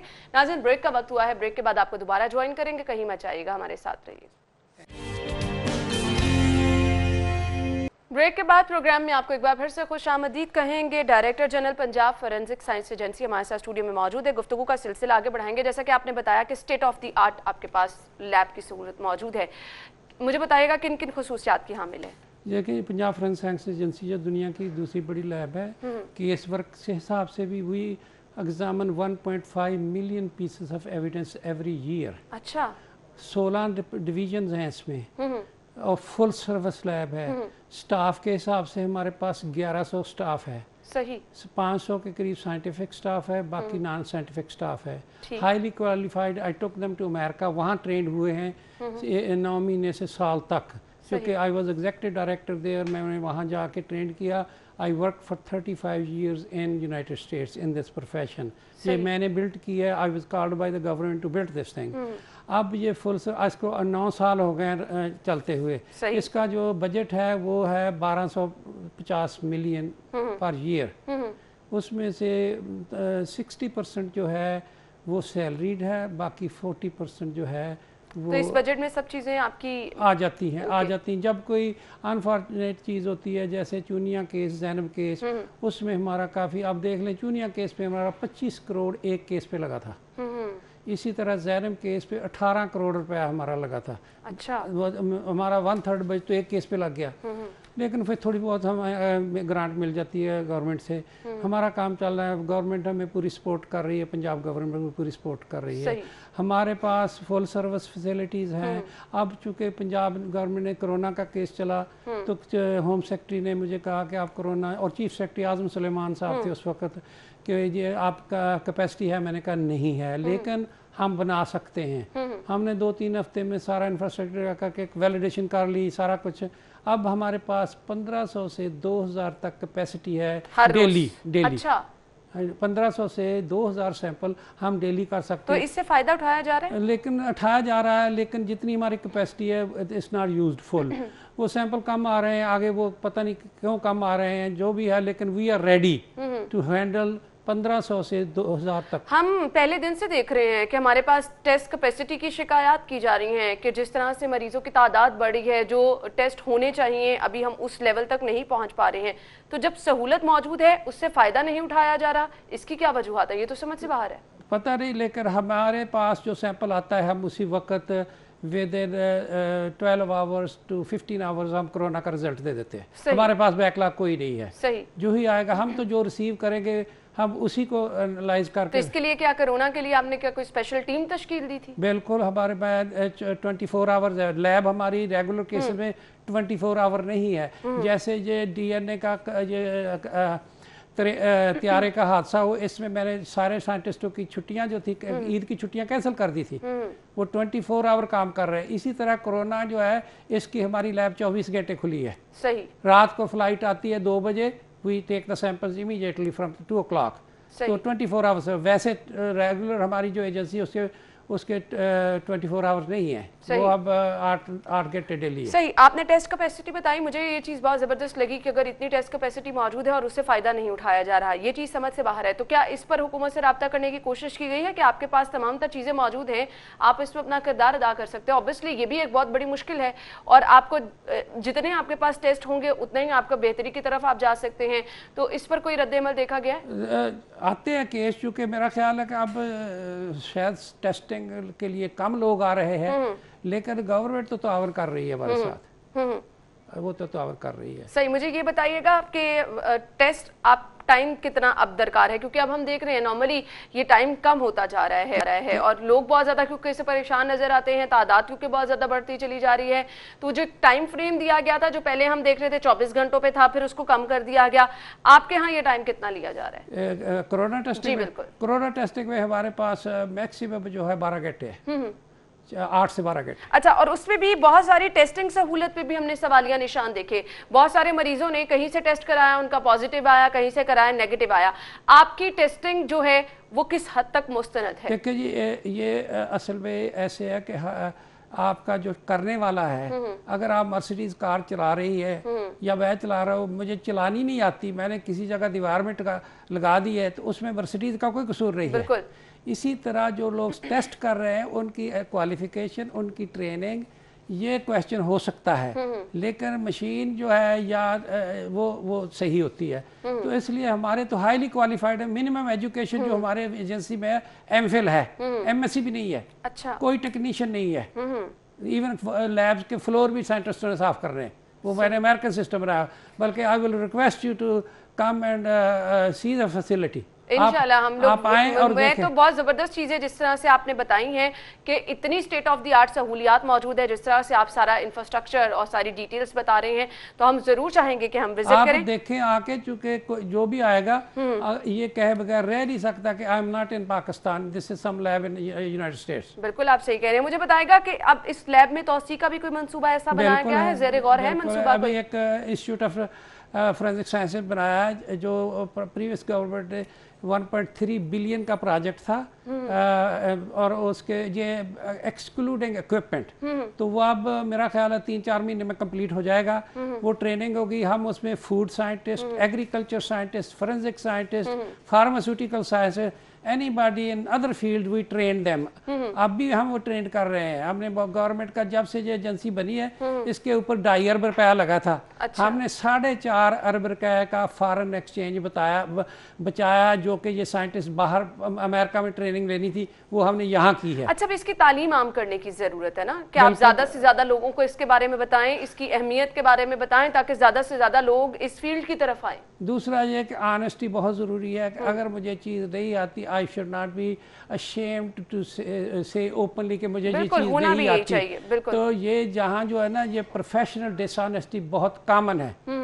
Honesty is rarest commodity. बिल्कुल आपने सही कहा। तो इसलिए मैं ये कहूँगा कि एजुकेशन के साथ साथ तरबियत भी चाहिए। बिल्कुल सही कहा। एजुकेशन, तालीम और तरबियत दो डिफरेंट चीज़ें हैं। ये बिल्कुल डिफरेंट चीज़ें हैं, लेकिन ये साथ साथ जुड़ी है, किसी एक चीज़ के बगैर भी आपका गुजारा नहीं है। अब मुझे ये बताइएगा, फोरेंसिक की तालीम आम करने की बहुत ज़्यादा ज़रूरत है, लोगों को इसकी अहमियत के बारे में। इसके लिए कोई कैंपेन, कोई ऐसे पब्लिक सर्विस मैसेज, कोई टाइम टू टाइम आप लोगों को बताएं कि ये चीज़ है, इससे बहुत ज़्यादा फ़ायदा हो सकता है। इसमें देखें जी, हमारे गवर्नमेंट कॉलेज लाहौर में एक प्रोग्राम शुरू है, MSc का प्रोग्राम है, MPhil का है, लाहौर यूनिवर्सिटी में भी है, हम पढ़ाते हैं उनको, मुख्तलिफ यूनिवर्सिटियों में शुरू किया गया है। लेकिन जो एक्चुअल ट्रेनिंग होती है वो ऑन जॉब होती है। दुनिया में इंक्लूडिंग अमेरिका कोई यूनिवर्सिटी नहीं है जो पढ़ाती है जो हम क्राइम लैबोरेटरी में एक्चुअल काम करते हैं। ये हायरिंग के बाद ट्रेनिंग शुरू होती है और वो मैंडेटरी है। हम जब हायर करते हैं, इसमें बेसिक एजुकेशन हो, बेसिक केमिस्ट्री हो, बेसिक बायोलॉजी हो, उसके बाद हमारी ट्रेनिंग है, जैसे DNA की ट्रेनिंग 1 साल है। 1 साल तक हायर करने के बाद we pay them, they don't do work, just train them. अच्छा। इसी तरह फायर आर्म फिंगरप्रिंट की 3.5 साल की ट्रेनिंग है। 3.5 साल एमफिल करने के बाद वी हायर देन 3.5 साल हम पे करते हैं, ट्रेन करते हैं, उसके बाद ही और she can touch the evidence. फिर हम एवरी साइंटिस्ट इज टेस्टेड, जो कि पाकिस्तान में नहीं है। We are certified laboratory from United Kingdom accreditation services. हम पाकिस्तान से नहीं, हमने बाहर से करवाई हुई है। और हर साइंटिस्ट साल में एक दफ़ा बाहर से टेस्ट आता है केस की शक्ल में। अमेरिका वी पे दैट, वी बाई दैट, वो हर आदमी को करना है। अगर वो नहीं कर सकता we have to immediately remove from case work. और उसके बाद जितने एक साल में उसने केस किया we will rework those cases. सही। और फिर ट्रेंड करेंगे। इसी तरह डीएनए के साइंटिस्ट जो है ना, उनके ऊपर ज्यादा वजन है। वो हर 180 दिन बाद every DNA test examiner is tested by buying a case from America and sending them result, they guide us। 8 साल में 500 साइंटिस्ट है, अल्लाह के फजल से एक साइंटिस्ट भी अभी तक फेल नहीं हुआ। सही है, तो बहुत ज़बरदस्त चीज़ है। और तो इससे अंदाज़ा लगाया जा सकता है कि किस तरह बेहतर अंदाज में काम किया जा रहा है। दूसरा कॉन्टीन्यूस प्रोसेस है, आप जैसे जैसे करते चाहते हैं नताइज आपको हासिल होते रहते हैं। मैसेज आप देखने वालों को क्या देना चाहेंगे? मैसेज ये दूंगा कि अब ये ट्रेजिक सिचुएशन जो तैयारी की है, इसमें मेरा सबसे ज़्यादा, सबसे पहले जो मैंने कहा कि my heart goes to those families, क्योंकि वही जानते हैं कि वो किस पेन से वो गुजर रहे हैं। अब उनका हम ईज नहीं कर सकते जो है, लेकिन वी कैन थोड़ा बहुत हम उनकी हेल्प कर सकते हैं। थोड़ा बहुत अभी जो जिस वो मुश्किल में है वो आप कम कर सकते हैं। थोड़ी बहुत मुश्किल में हम कंट्रीब्यूट कर सकते, ईज देम अप। वो पूरा रिमूव नहीं कर सकते। वो इसी सूरत में है कि उनके लव वन जो है उनकी आइडेंटिफिकेशन फास्टेस्ट मैनर पे कर दी जाए। और वी आर 24 आवर अवेलेबल। हमारा नंबर है, मैं दे देता हूँ नंबर, जो नंबर 3 नंबर मैं देता हूँ, 042 3784 0007, 992 32760, 992 32754। इनमें से किसी नंबर पे आप कांटेक्ट करके हमें बताएं आप किस जगह पे हैं। हम आपको पिक भी कर सकते हैं या हमारी टीम वहां जा सकती है। अगर आप आ सकते हैं तो आप वी आर यानी हर तरह से आप लोगों की हेल्प करने के लिए तैयार हैं। वो लोग जो कि परेशान हैं वो राब्ता कर सकते हैं। और फाइनल में एक बात कहना चाहूँगा कि जो हमें सैंपल 52 मिले हैं, I would like to thank chief minister Murad Ali Shah, क्योंकि उनकी इंटरवेंशन से ये हमें मिले हैं। अगर हमें ना मिलते तो हम ये जनरेट प्रोफाइल ना करते जो कि हम मैच कर रहे हैं। क्योंकि दिस 99% ऑफ द काम जो है आइडेंटिफिकेशन में वो हमने कर लिया हुआ है। बिल्कुल बिल्कुल 1% रहता है, वो हम 6 घंटे में कर सकते हैं। चलिए जी, विश यू गुड लक। और मैं उम्मीद करती हूँ कि क्योंकि बहुत सारे लोग इस वजह से परेशान हैं, तो आप लोग उनका जरिया बने। अल्लाह ताला आपके लिए भी आसानियां पैदा करे और इन लोगों की मुश्किलात भी हल। बहुत बहुत शुक्रिया आपके वक्त के लिए। नाज़रीन, ब्रेक का वक्त हुआ है, ब्रेक पे जाएंगे और ब्रेक के बाद हम शो में दोबारा हाजिर होंगे। हमारे साथ रहिएगा। ब्रेक के बाद प्रोग्राम में आपको एक बार फिर से खुश आमदीद कहेंगे। और आजकल एक बहुत बड़ा मसला जो हम देख रहे हैं, जिससे आवाम बहुत ज़्यादा परेशान नजर आ रही है, वो है महंगाई। और महंगाई में हमने देखा कि जहां सब चीज़ें महंगी हुई, वहां पर एक सस्ता तरीन प्रोटीन का जरिया जिससे आवाम बहुत ज़्यादा फ़ायदा उठा रही थी, चिकन, उसकी कीमतों में भी इजाफा कर दिया गया। मतलब अब ये चीज़ें भी आवाम की पहुँच से दूर होती जा रही हैं। महंगाई के इस दौर में कोई भी ऐसी जगह नहीं है जहाँ पर आवाम को रिलीफ दिया जा रहा है। यहाँ पर हमने देखा कि एक सस्ता जरिया आवाम तक जो था उसकी रसाई मैसर थी, लेकिन वो भी छीन ली गई अनफॉर्चुनेटली। अब वो त्यौहार की वजह से हुआ, अब वो किस वजह से हुआ, लेकिन इसके असरात अभी तक चल रहे हैं। अभी तक मार्केट के यही सूरत हाल चल रही है, जिससे आम आवाम बहुत ज़्यादा परेशान नजर आ रही है। तो इसके पसे पर्दा क्या मुहरकात हैं? क्यों एकदम से एक ही दिन में आपको 100 से 150 रुपए का इजाफा देखने में आता है? फिर उस पर मुनाफाखोर माफिया जो खुद से सरगर्म है, जहां पर हम देख रहे हैं कि कीमतें मनमानी भी वसूल की जा रही हैं, उस पर भी कोई पूछने वाला नहीं है। तो इश्यूज़ क्या हैं, क्या मसाइल हैं, इस पर बात करेंगे। स्टूडियो में हमारे साथ हमारे मेहमान मौजूद हैं। तारिक जावेद साहब, जो कि प्रेसिडेंट है एसोसिएशन टोलेंटन मार्केट, इन्हें खुश आमदीद कहेंगे। अस्सलाम वालेकुम। जी वालेकुम अस्सलाम। क्या हाल चले आपके? अल्लाह का शुक्र जी, बिल्कुल। अच्छा, मुझे सबसे पहले ये बताइएगा, हम देख रहे हैं रोज बरोज मुर्गी की कीमतों में इजाफा। ये एक सस्ता प्रोटीन का जरिया था जो आवाम तक जिसकी रसाई थी, इसको भी मुश्किल बना दिया गया। वजूहात इसकी क्या है? जी, इसमें कोई शक नहीं है कि चिकन प्रोटीन का वाहद ज़रिया है जो सस्ता भी है, अच्छा भी है, जिसमें प्रोटीन और एनर्जी वाफर मकदार में मौजूद भी है, और ये बच्चों के लिए, औरतों के लिए, मर्दों के लिए यकसां मुफीद भी है। और ये एक अरसा से सस्ती प्रोटीन गिनी जा रही है, हकीकत में सस्ती भी है, लेकिन इसको अगर हम मुवाजना करें दूसरी चीज़ों से तो फिर ये महंगी नहीं लगती। पिछले दिनों में रेट आपने देखा होगा 130 रुपये किलो तक गोश्त बिकता रहा। उसकी वजह ये थी कि इसकी प्रोडक्शन ज़्यादा थी और कुछ कोरोना की वजह से, बाकी मिसाइल की वजह से इसकी डिमांड कम हो गई, शादी हाल बंद हो गए, रेस्टोरेंट बंद हो गए, आम लोगों ने इसको खाना कम कर दिया। तो चूँकि इसकी सप्लाई पीछे रूटीन में चली आ रही थी, डिमांड कम होगी, इसका रेट बहुत ज़्यादा कम हो गया। जो 230-40 रुपये किलो गोश्त था, 250 रुपये किलो गोश्त था, वो 130 रुपये किलो तक बेचना पड़ा। तो उससे लामहला बहुत ज़्यादा नुकसान हुए, फार्म्स बंद हो गए। तो अब क्या ये वो नुकसान पूरा किया जा रहा है? नहीं, वो मैंने बताया ना कि फार्म चूँकि बंद हो गए, इतना नुकसान हुआ कि आगे उन लोगों को चूज़ा डालने की सकत नहीं रही। फीड इसकी महंगी होगी, इसकी मेडिसिन महंगी होगी। अब जब प्रोडक्शन इसकी कम होगी, लोगों ने चूज़ा ही नहीं डाला। जो चूज़ा 30-40 आज 42.5 रुपये का बिक रहा है, वो 2 रुपये का बिकना शुरू हो गया। इसके बावजूद लोगों ने चूज़ा नहीं डाला फार्म के, तो प्रोडक्शन खत्म होगी, आगे ईद आ गई, तो एकदम से इसकी डिमांड बढ़ी। मुर्गी पीछे थी नहीं। ऑब्वियसली ये तो पता होगा कि आगे त्योहार आ रहा है, लॉकडाउन खत्म होगा, लोगों ने खरीदारी भी करनी है, तो ये सब प्लान करके तो नहीं किया गया कि लोग खरीदारी के ज्यादा करेंगे तो महंगी मुर्गी लोग लेने पे मजबूर नहीं, ये बड़ी बदकिस्मती की बात है कि पोल्ट्री में प्लानिंग कोई नहीं है, ना इसमें कोई गवर्नमेंट का अमल दखल है और ना ही हम लोग खुद कोई प्लानिंग करते हैं। इसी प्लानिंग के ना होने की वजह से कभी रेट बहुत ज्यादा ऊपर चला जाता है और कभी बहुत ज्यादा नीचे आ जाता है। अगर हम लोग प्लानिंग के काबिल होते तो फिर 130 रुपये किलो गोश्त कभी भी ना बिकता। ये हमारी कोताही है या गवर्नमेंट की कोताही है कि इसमें कोई डाटा किसी एक दूसरे को फराहम ही नहीं किया जाता। तो मेरा ख्याल है प्रोडक्शन में थोड़ी सी बेहतरी आना शुरू हो जाएगी ईद के बाद। कुछ मौसम की तब्दीली की वजह से भी इसकी नशोनुमा बेहतर हो जाएगी, तो थोड़ा थोड़ा रेट जो है ना कम होना शुरू हो जाएगा। लेकिन इस वक्त ज़्यादा जो लाहौर में आप देख रहे हैं, और सबसे ज़्यादा शोर भी लाहौर में ही है रेट का। लेकिन आप यकीन करें, लाहौर में रेट 100 रुपये फी किलो कम है बाकी सारे मुल्क से। कराची में 240 रुपये किलो जिंदा है, कोयटा में 250 रुपये किलो जिंदा है, पेशावर में 256 रुपये किलो जिंदा है, यहाँ 163 इन्होंने मुकर्रर किया, लेकिन 200 रुपये किलो जिंदा चल रहा है। लेकिन कैप भी यहीं पे किया गया, रेट भी यहीं पे कम है, और बगैर कुछ सोचे समझे किसी प्लानिंग के बगैर, जैसे मैंने कहा कि पोल्ट्री में प्लानिंग है नहीं। लेकिन आप देखें ना कि 3 से 4 दिन में इतना डिफरेंस आ जाना 100 से 150 रुपए तक, ऑब्वियसली कुव्वत खरीद वो लोगों की नहीं रहती है। जहाँ पे लोगों ने पूरी फैमिली के लिए लेना है, जहाँ पे लोगों ने मेहमानों के लिए खरीदारी करनी है, आपकी कुव्वत खरीद ही खत्म हो जाती है। आपको डायरेक्ट जो है वो 500-600 रुपए ज्यादा पे करने पड़ जाते हैं। नहीं, 3 से 4 दिन वाली बात तो गलत है, इसको 15 से 16 दिन लगे हैं, इसमें 100 रुपये। अच्छा, ये जो हमने ज्यादा डिफरेंस देखा ये ईद के 3 दिनों के दरमियान में देखा है ना, उसमें देखें ना, हमारी रवायत भी है कि हम ईद के दिन में कोई भी त्यौहार हो तो हम आस लगा के बैठ जाते हैं कि इन दिनों में ज़्यादा सेल होगी तो ज़्यादा प्रॉफिट भी होगा, और उसी प्रॉफिट से हमने घरों के खर्चे भी करने हैं। लेकिन इस वक्त यानी आप ये चीज़ मान रहे हैं कि त्योहारों पे कीमतों में इजाफा कर दिया जाता है? जी बिल्कुल होता है, इसमें तो ना मानने वाली बात ही कोई नहीं। लेकिन इस वक्त जो मसला चल रहा है, जो हुकूमत ने रेट कैप किया है, उसके पसे पर्दा कहानी जो है वो भी किसी को देखनी चाहिए। अब देखें, मुर्गी फार्मर पैदा करता है, रेट फार्मर इसका निकालता है, वो इसको सेल करता है। अब उस रेट से आगे एक तयशुदा मार्जिन है जो रिटेलर का है और होलसेलर का है, वो कभी भी उससे आगे नहीं बढ़े। 8 रुपये मार्जिन तय है, 8 रुपये से भी कम पे कंपटीशन में आगे लोग बेचते हैं।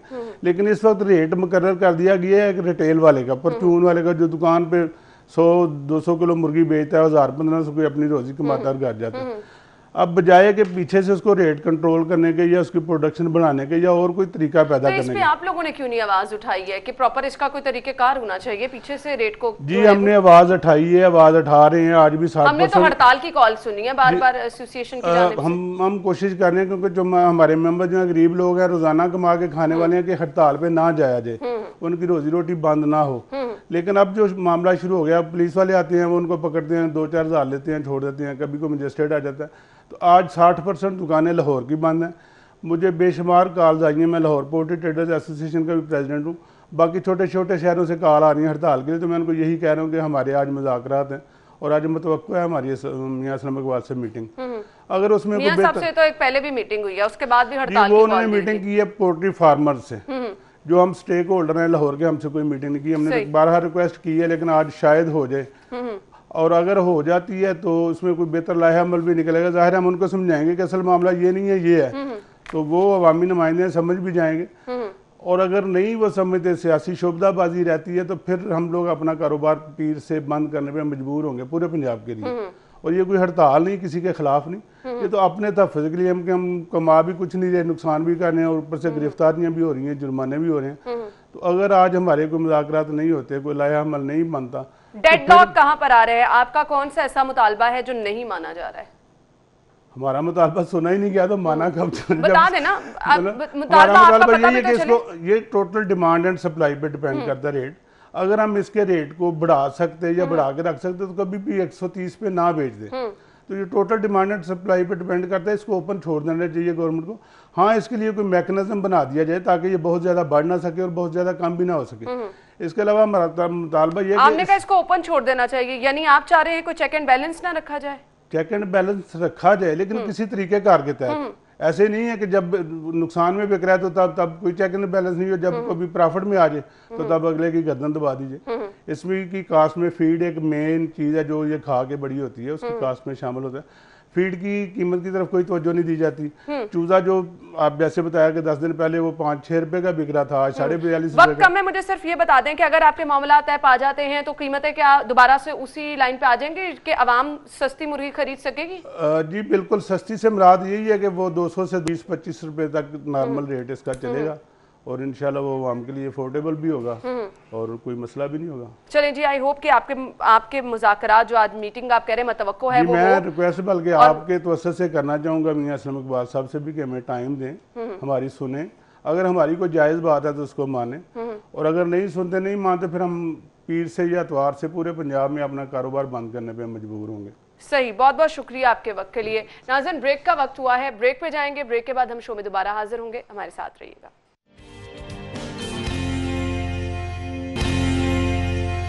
ब्रेक के बाद प्रोग्राम में आपको एक बार फिर से खुशामदीद कहेंगे। सेगमेंट शामिल करेंगे मोबाइल रेट्स क्या हैं डिफरेंट, वो मैं आपको बताऊंगी। तो सबसे पहले हमारे पास है सैमसंग गैलेक्सी नोट 8 और इसकी कीमत है 89,999 रुपीज। नेक्स्ट मोबाइल हमारे पास है जी हुआवे नोवा 3 और इसकी कीमत है 59,999 रुपीज। नेक्स्ट मोबाइल क्या है जी Oppo F11 Pro और इसकी कीमत है 54,999 रुपीज। नेक्स्ट मोबाइल है Honor 9 47,000 47,999 रुपीज। मोबाइल रेट्स आपने जान लिए, आगे बढ़ेंगे अगले सेगमेंट की तरफ जो कि है आज के भाव।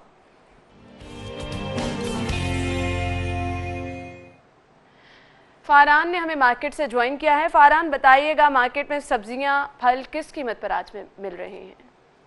जी बिल्कुल, आज जो सरकारी तौर पर परचून सब्जियों का रेट लिस्ट जारी की गई है उसके मुताबिक जो आज आलू है कच्चा छिलके वाला 60 रुपये किलो, आलू नया कच्चा छिलके वाला 54 रुपये किलो है, जबकि आलू पक्का छिलके वाला सरकारी रेट लिस्ट में 48 रुपये है, आलू शुगर फ्री 48 रुपये, आलू स्टोर वाला 42 रुपये, प्याज दर्जा अव्वल 28 रुपये, दर्जा दोम 25 रुपये, जबकि प्याज जो दर्जा सोम है वो 22 रुपये किलो है, टमाटर दर्जा अव्वल 18 रुपये है, दर्जा जोम 16 रुपये है, जबकि जो दर्जा सोम है टमाटर सरकारी रेट लिस्ट में वो आज 14 रुपये फ़ी किलो है। लहसुन सरकारी रेट लिस्ट में 140 रुपये है, अदरक चाइना 305 है, खीरा देसी 28 रुपये है, खीरा फार्मी 20 रुपये किलो है, हरनाई लहसुन वो 180 रुपये है, करेला 20 रुपये, जबकि पालक 12 रुपये आज रेट जारी किया गया सरकारी तौर पर। मेथी का रेट 50 रुपये किलो है, बैंगन 16 रुपये, बंद गोभी 20 रुपये, फूल गोभी 46 रुपये है, सब्ज़ मिर्च अव्वल 50 रुपये है, सब्ज़ मिर्च दोम 25 रुपये है, शिमला मिर्च 50 रुपये है, घिया कद्दू 20 रुपये है, घिया तोरू 30 रुपये है, फलिया 45 रुपये है, लीमू देसी 190 रुपये है, शलजम 30 रुपये है, अरवी 100 रुपये है, मटर 100 रुपये है, टिंडे फार्मी 26 रुपये है, टिंडे देसी 45 रुपये हैं, मूंगरे 90 रुपये, मूली 14 रुपये, जो माड़ू है 26 रुपये है, आम कच्चा 25 रुपये, गाजर चाइना 30 रुपये, जबकि हलवा जो कद्दू है उसका जो सरकारी रेट फ़ी किलो जारी किया गया आज वो 20 रुपये फ़ी किलो। ठीक है फारहान, ठीक है। मार्केट के रेट क्या हैं, सब्जियां किस कीमत पर मिल रही हैं, आप हमें बता रहे थे। मीट रेट्स क्या हैं ये मैं आपको बताऊंगी। ज़ेनत शॉप पर अगर आप जाएंगे तो यहाँ से आप बीफ पर केजी खरीद सकते हैं 633 रुपये में। इसी तरह बीफ मेंस यहाँ से आपको पर केजी मिलेगा 899 यानी 899 रुपये में। और इसके बाद मटन यहाँ से आपको पर केजी मिलेगा 1268 1268 रुपीज़ और मटन मिल्स यहाँ से पर केजी मिलेगा 1649 रुपये में आप खरीद सकते हैं।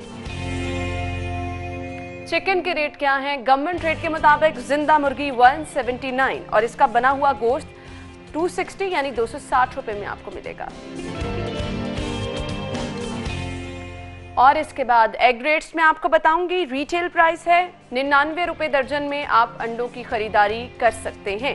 और इसके साथ साथ अगर आप होलसेल से खरीदारी करने के लिए जाएंगे तो होलसेल पे आपको 97 रुपीज़ में आप अंडों की खरीदारी कर सकते हैं। और इसके बाद अगर आप जाएंगे गोरमे पे तो गोरमे पे 98 यानी 98 रुपीज़ में आप अंडों की खरीदारी कर सकेंगे। और अब शामिल कर लेते हैं अपना अगला सेगमेंट बचत बाजार।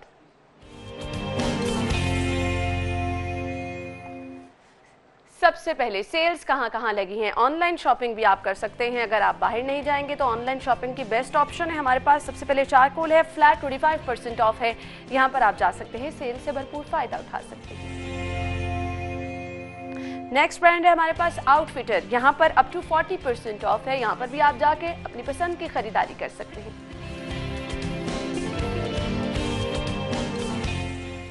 और अगर आप जा रहे हैं कारफोर, यहाँ पर प्रमोशन पर क्या चीज़ें अवेलेबल हैं ये मैं आपको बताऊंगी। सबसे पहले है जी हमारे पास ईवा बनास्पति और इसकी कीमत रिटेल प्राइस है 1270 रुपये। प्रमोशन पर ये अवेलेबल होगा 1115 रुपये में, यानी 155 रुपये इस पर आप बचा सकते हैं। नेशनल चिली गार्लिक केचप और इसकी रिटेल प्राइस 145 रुपीज़, 133 रुपये में ये अवेलेबल होगी। इस पर आप पूरे 12 रुपये बचा सकेंगे।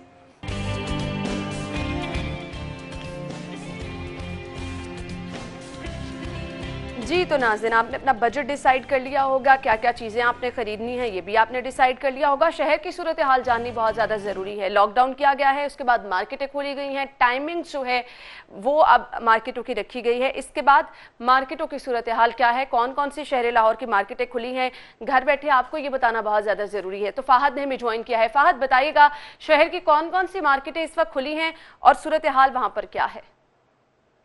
जी बिल्कुल, शहर भर में अब भी लॉकडाउन बरकरार है। शहर की मार्केट जो हैं उनको खोलने की इजाज़त तो दी गई है, क्योंकि जो गुज़िश्ता रात एक अभाम पाया जा रहा था ताजरों में कि मार्केट्स जुम्मा हफ्ता इतवार को जो है वो हुकूमत की जानिब से बंद रखने का कहा गया है गुज़िश्ता नोटिफिकेशन के मुताबिक। तो उसके मुताबिक जो है वो मार्केट खोल सकते हैं या नहीं खोल सकते, क्योंकि नया नोटिफिकेशन जारी नहीं किया गया था। तो गुज़िश्ता रात ही एसी सिटी की जानिब से ये वॉइस मैसेजेस भी किए गए और उसके अलावा ताजरों को ये भी बताया गया कि जो हुकूमत की जानिब से गुज़िश्ता नोटिफिकेशन जारी किया गया है उसके मुताबिक आप जुम्मा और हफ्ता भी अपनी दुकानें खोल सकते हैं जब तक नया नोटिफिकेशन जारी नहीं किया जाता। मैं इस वक्त मौजूद हूँ हाल रोड पर। यहाँ पर जो है वो दुकानें तो नहीं खुली, मगर जो कुछ ताजिर यहाँ पर आ रहे हैं अपनी दुकानें खोलने के लिए, उसके अलावा जो डेली वेजेस के मुलाजमीन हैं जो यहाँ पर काम करते हैं वही नज़र आ रहे हैं। ज़्यादातर मार्केट जो है वो बंद नज़र आ रही हैं। ताजिर बरादरी में जो एक अभाम पाया जा रहा था कि मार्केट्स अपनी खोल सकते हैं या नहीं खोल सकते जुम्मा और हफ्ता को, तो वो अभाम जो है वो क्लियर हो चुका है। जहाँ हो सकता है कि बाकी ताजरों तक ये बात नहीं पहुँच सकी कि जुम्मे हफ्ते को भी वो अपनी मार्केट्स खोल सकते हैं, तो मार्केट्स शहर की जो है वो ज़्यादातर बंद दिखाई दे रही हैं। लॉकडाउन के पेश नज़र अगर देखा जाए तो शहर में सड़कों पर जो है वो अच्छी खासी ट्रैफिक हमें दिखाई दे रही है, अच्छा खासा रश दिखाई दे रहा है ट्रैफिक का। शहरी जो हैं वो भी सड़कों पर निकल रहे हैं। उसके अलावा जो हुकूमत की जानिब से डबल सवारी पर पाबंदी आयद की गई है, शहरी उसकी खिलाफ वर्जी भी करते हुए नज़र आ रहे हैं। उनके खिलाफ क्रैकडाउन करने के लिए जो है वो ट्रैफिक वार्डन्स तैनात किए गए हैं, मगर उनकी जानिब से कोई खास हिकमत अमली खिलाफ वर्जी करने वालों फ़ाहद आपका बहुत बहुत शुक्रिया। मार्केट की सूरत हाल बता रहे थे, बहुत सारी मार्केट आज भी हमें बंद नजर आ रही हैं। फ़ाहद ने हमें मार्केट की सूरत हाल बताई। इसी के साथ ही नाज़रीन प्रोग्राम का वक्त भी अपने इख्तिताम को पहुंचा है। इंशाल्लाह ज़िंदगी रही तो कल सेम टाइम पर आपसे फिर से मुलाकात होगी। अपना बहुत सारा ख्याल रखिएगा और मुझे दुआओं में याद रखिएगा। और फिर एक ही मैसेज आप तक है कि मार्केटें खुलने का मकसद ये नहीं है कि सब कुछ खत्म हो गया है। हालात बेहतर तभी होंगे जब हम सब मिलकर ताउन करेंगे। मुश्किल वक्त अभी भी ऐसे ही है, हमने ताउन करना है, हमने अपना ख्याल रखना है। इजाज़त दीजिए, अल्लाह हाफ़िज़।